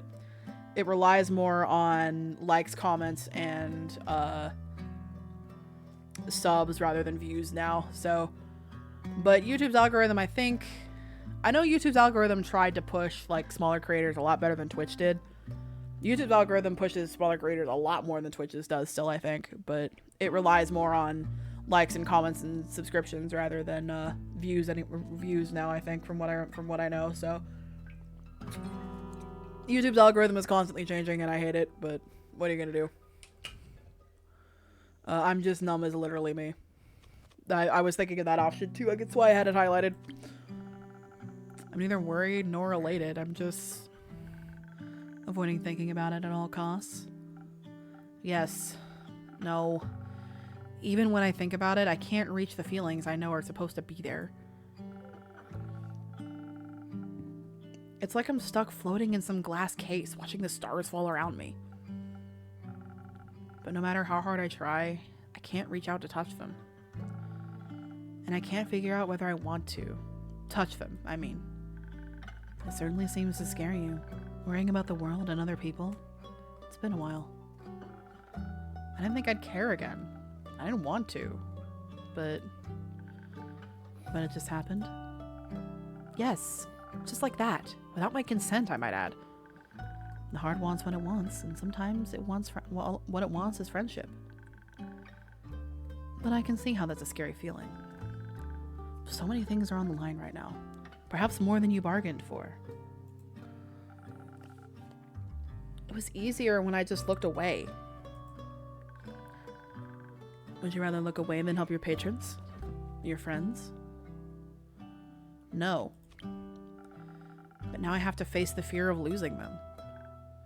Funny. Funny? Didn't you swear to me you were done fearing death? That you had nothing left to lose? Sometimes lying to ourselves is easier than lying to others, I guess. I'll keep that I told you so to myself. I just feel like I'm stuck in an endless cycle and there's no way out that doesn't tear me apart. Wouldn't it help you to know that we've all felt like that at some point in our lives? Not really, no. Then let me leave you with this instead. Love may come at the price of loss, but the inevitability of loss also comes with the reward of love.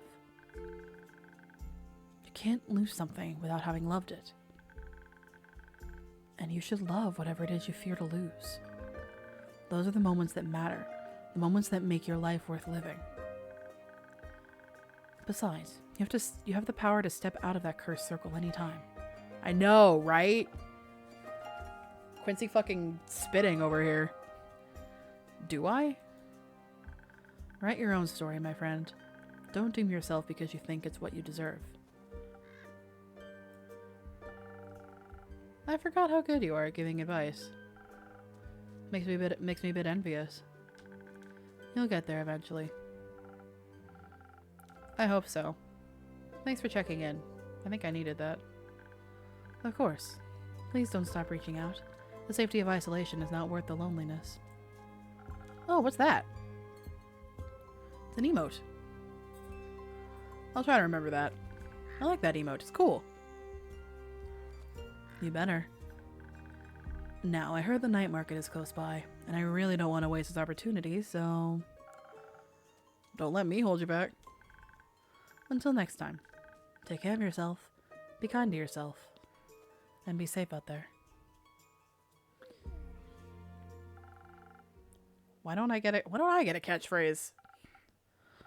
Oh well. Guess it comes with age. Maybe next millennium. Oh, Jesus, it is hello. Oh, is this the friend that wrote the letter? Hello.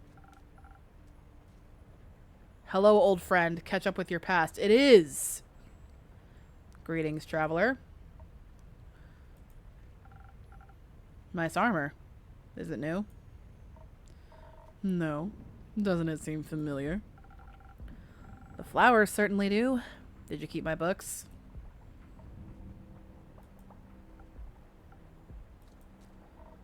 You know, I imagine this place differently. It's nice. Also, the weather changed. The sky's green now, I just realized. It's raining harder and the sky's green. What the fuck did you do? Thank you. But I thought you'd been long gone by now. After all, you like running, don't you? I like it here. Though your visit is making me consider moving soon. It's not advised to stay in one place for too long anyway. Eventually, the past will catch up to you. I figured. What brings you here really, Quasar? You know, this and that. I paid Marrow Castle a visit. It's quite serene this time of year. What for? Sightseeing. Trespassing. I know it's always, if evil, why hot? It's always the evil guys. If evil, why hot? Also, yeah, Quasar is a fucking badass name. You broke in? I wouldn't phrase it like that. Burglary is incredibly impolite. I was persistent in my approach. Politely, I knocked on the door. Unfortunately, vampires these days have no hospitality. The lady of the house greeted me with a snarl and slammed the door in my face. Because then you don't hate him, obviously. True that. Not like that stopped me, but I found it quite rude. So did you break in? Obviously. As a last resort. There was something I needed more than manners. As expected, she wouldn't give up her precious relic freely. So you killed her? I would have, but no. The rat escaped. In the blink of an eye, she dissolved into mist. Always considered that to be vampire's most annoying skill. But at least I got what I wanted. And what would that be? Curious as ever, aren't you? That's why I made it my job. What? Being nosy? Something like that. Just realized something? What did you realize? I get to hear a lot of things every day. People like to talk. You manipulate your patrons into telling you their darkest secrets? I don't manipulate, I listen, or exactly you know me too well. Are we also evil? Wait a minute. Are we also one of the bad guys? You know the mission we sent Dave on at the start where we robbed the vampire? Yeah? What about it?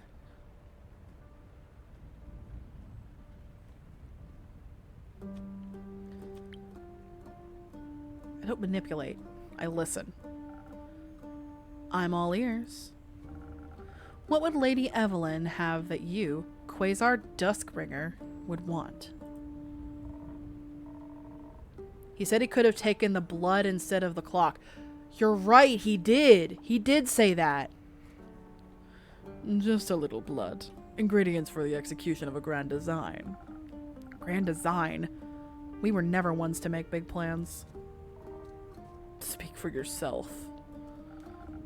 Maybe times changed you. Oddly enough, you still look the same. I had to make sure you recognize me after all. How could I ever forget you? Seemed like it was pretty easy for you to move on. It wasn't. And yet you're hiding. You ran away from everything that once mattered to build a life behind a counter in a shabby tavern. Is that why you're here? To throw your accusations around? No. Guess I just wanted one last chat now that everything's coming to an end. They have a fucking history. They like dated or fucked or something. I don't know. And I'm curious of how this old friend of mine is doing. So, how are you doing, friend?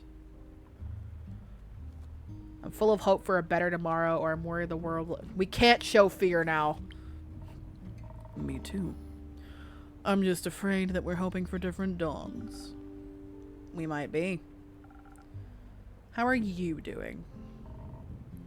Do you even want to know? It's my job, and my tavern is open to everyone. Your protective spells beg to differ. They let you through, didn't they? So, how about a drink? And then you can tell me whatever it is you need to get off your chest. Sure. Let's see if you still know me well enough. And if you remember what I taught you. Of course I do. Oh! Undo! I need to move myself over for a second. He's so scared! Undo is okay! He's so scared! Oh.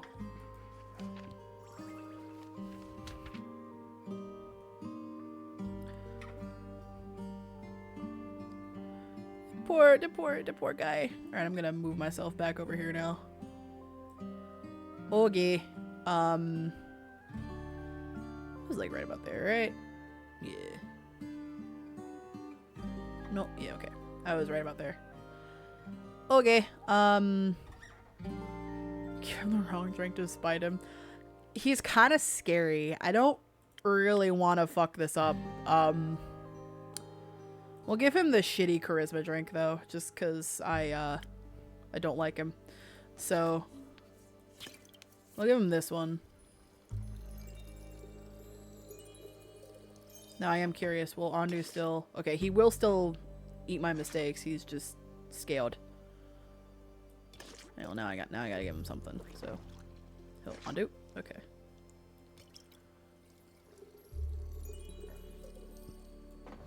All right, and then strength. He's so scaled.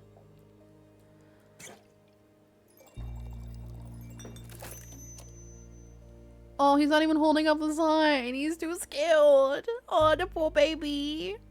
The poor baby. It's okay. I love how you see scared. Only saying it that way because he's a... God fucking damn you.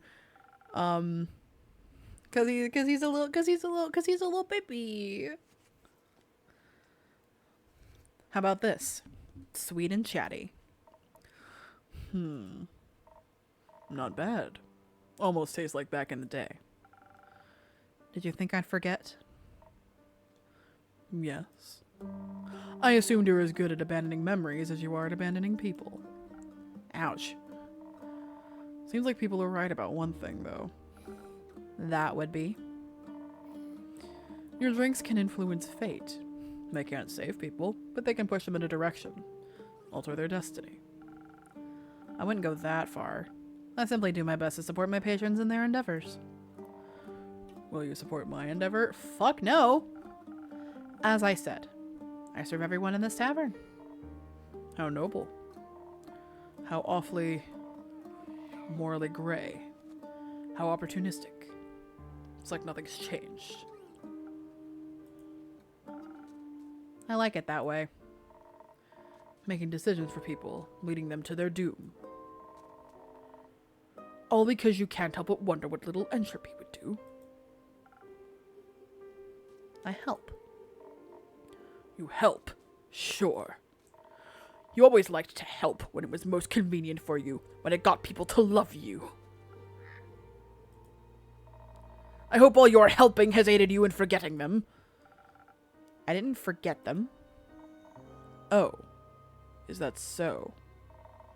I couldn't sleep for months. My heart bled and bled until there was nothing left to bleed. I was alone. And by the end of it, when nothing was left, there was just one question. How could the one person I trusted with my life turn on me like that? How dare she leave me with nothing but the stars, staring at them alone? Wondering whether the blood would ever wash off.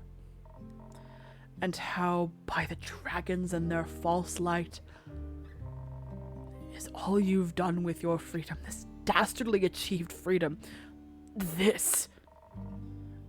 There's still blood on our hands. It took me way too long to realize that I didn't have to give up. That I'm not like you. That it doesn't have to be their blood that sticks to my hands. They're gone. Not for much longer. Soon the star rain and the flood that washed away our yesterday will open the gates to a new tomorrow. A new horizon, unhaunted by still ghosts. Quasar. Innkeeper. Why would you do something like this? Don't we owe it to them? The you I knew would have agreed. The me you knew was foolish. Some situations are hopeless and some decisions aren't easy. Decisions are quite easy if you set your mind to it.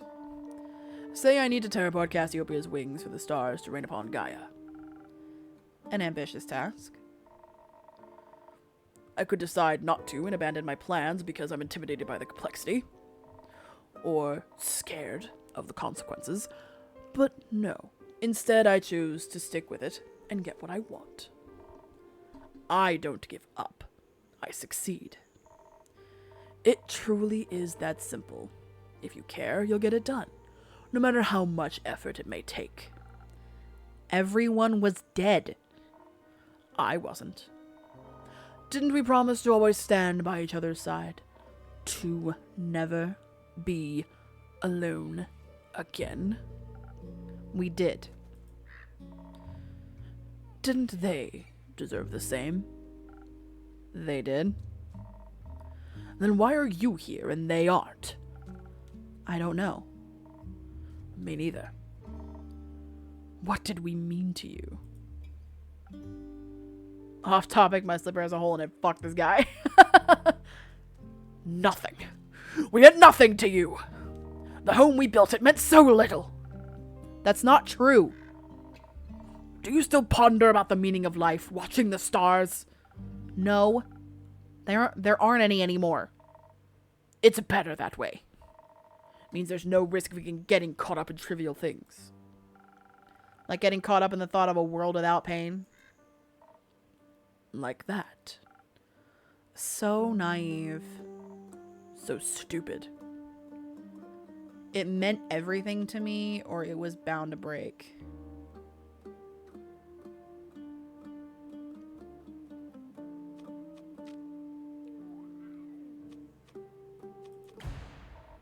Don't lie to me! I've seen through the charade. Your tricks don't work on me anymore. Look at the stars now as they lie at our feet. A declaration of your failure, an elegy of your cowardice, and a demonstration of my endurance. Everything is set. Everyone will get what they deserve. Even your little replacements. Soon there'll be nothing more. There'll be no more but a fading memory on the horizon. Feels familiar, doesn't it? They're alive. They can be saved. They are alive indeed. What you should ask yourself is, for how much longer? And if the time comes, will you run again? No. But you sent them to your deaths, did you not? I sent them to stop you. I'm aware. Which reminds me, I'll have to leave soon before your little pawns interfere with my threads of fate.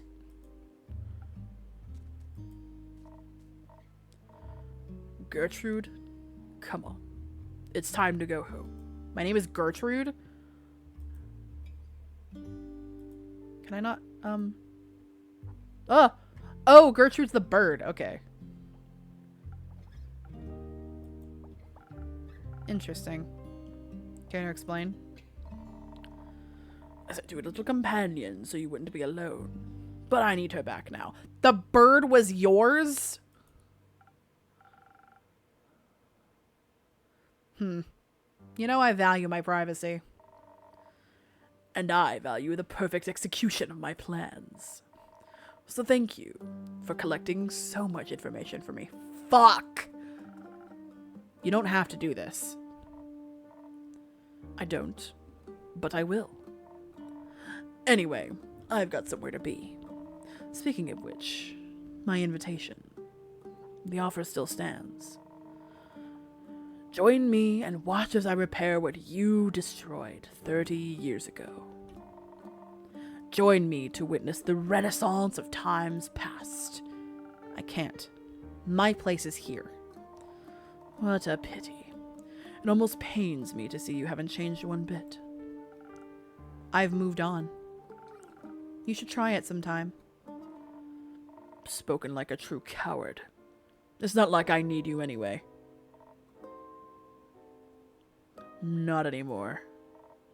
See you soon, old friend. I have character information for Quasar? Interesting. Well, Quasar is the last character that I had. I wish he wouldn't have come is the only thing in here. Damn.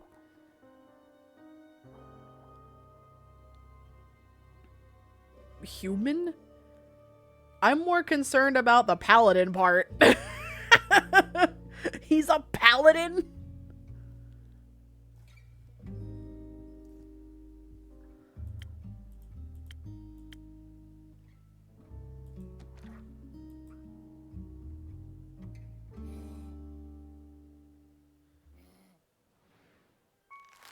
Okay, well.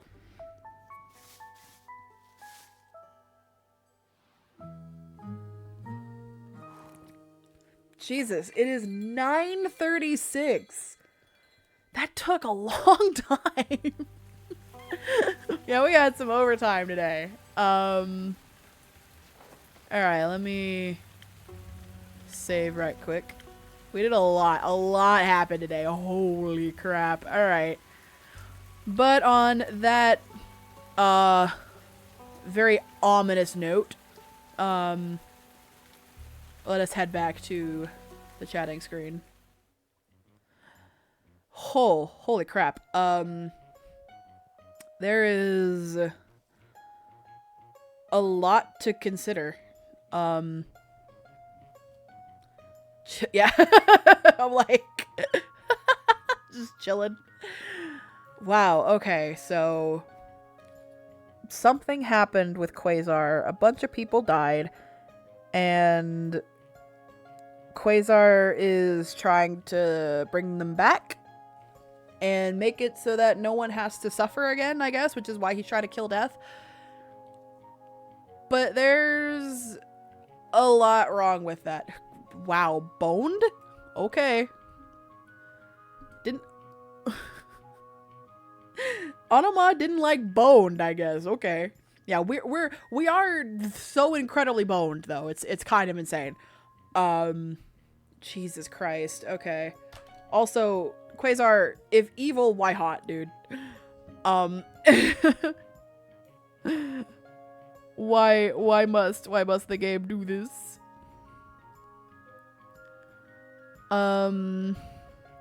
But anyway, yeah, there's a lot to kind of process here, so I already allowed that. Why are you being weird? Yeah, I know about the double meaning, but still, like, I feel like enough people say that in the other context for it to be, in the context that we're using it, for it to be kind of not, you know, anyway. Like, I feel like enough people use it in the context that we're using it in for it to not get flagged. But, you know. Also that. I'm just, like, still trying to process everything. There's a lot that happened. So, we have come face to face with the final boss. It is someone from our past 30 years ago. And we're kind of gearing up our friends to fight the final boss, who is our friend, quote unquote. I still think they were banging or something, or like in a relationship or something. Bye, Soul 1 double pseudo. Yeah, goodbye. Yes, no. So yeah, Thursday. But yeah, no, I'm gonna process that. I'm gonna leave that for you to process. Thursday we will be back with the Mentor Roulette stream, where hopefully we are no longer beckoning Bachman. I don't think we got Bachman at all last time. Knock on wood. But yeah, so you all have a wonderful night. Take all of that, process it, and I will see you back here on Thursday. Y'all take care.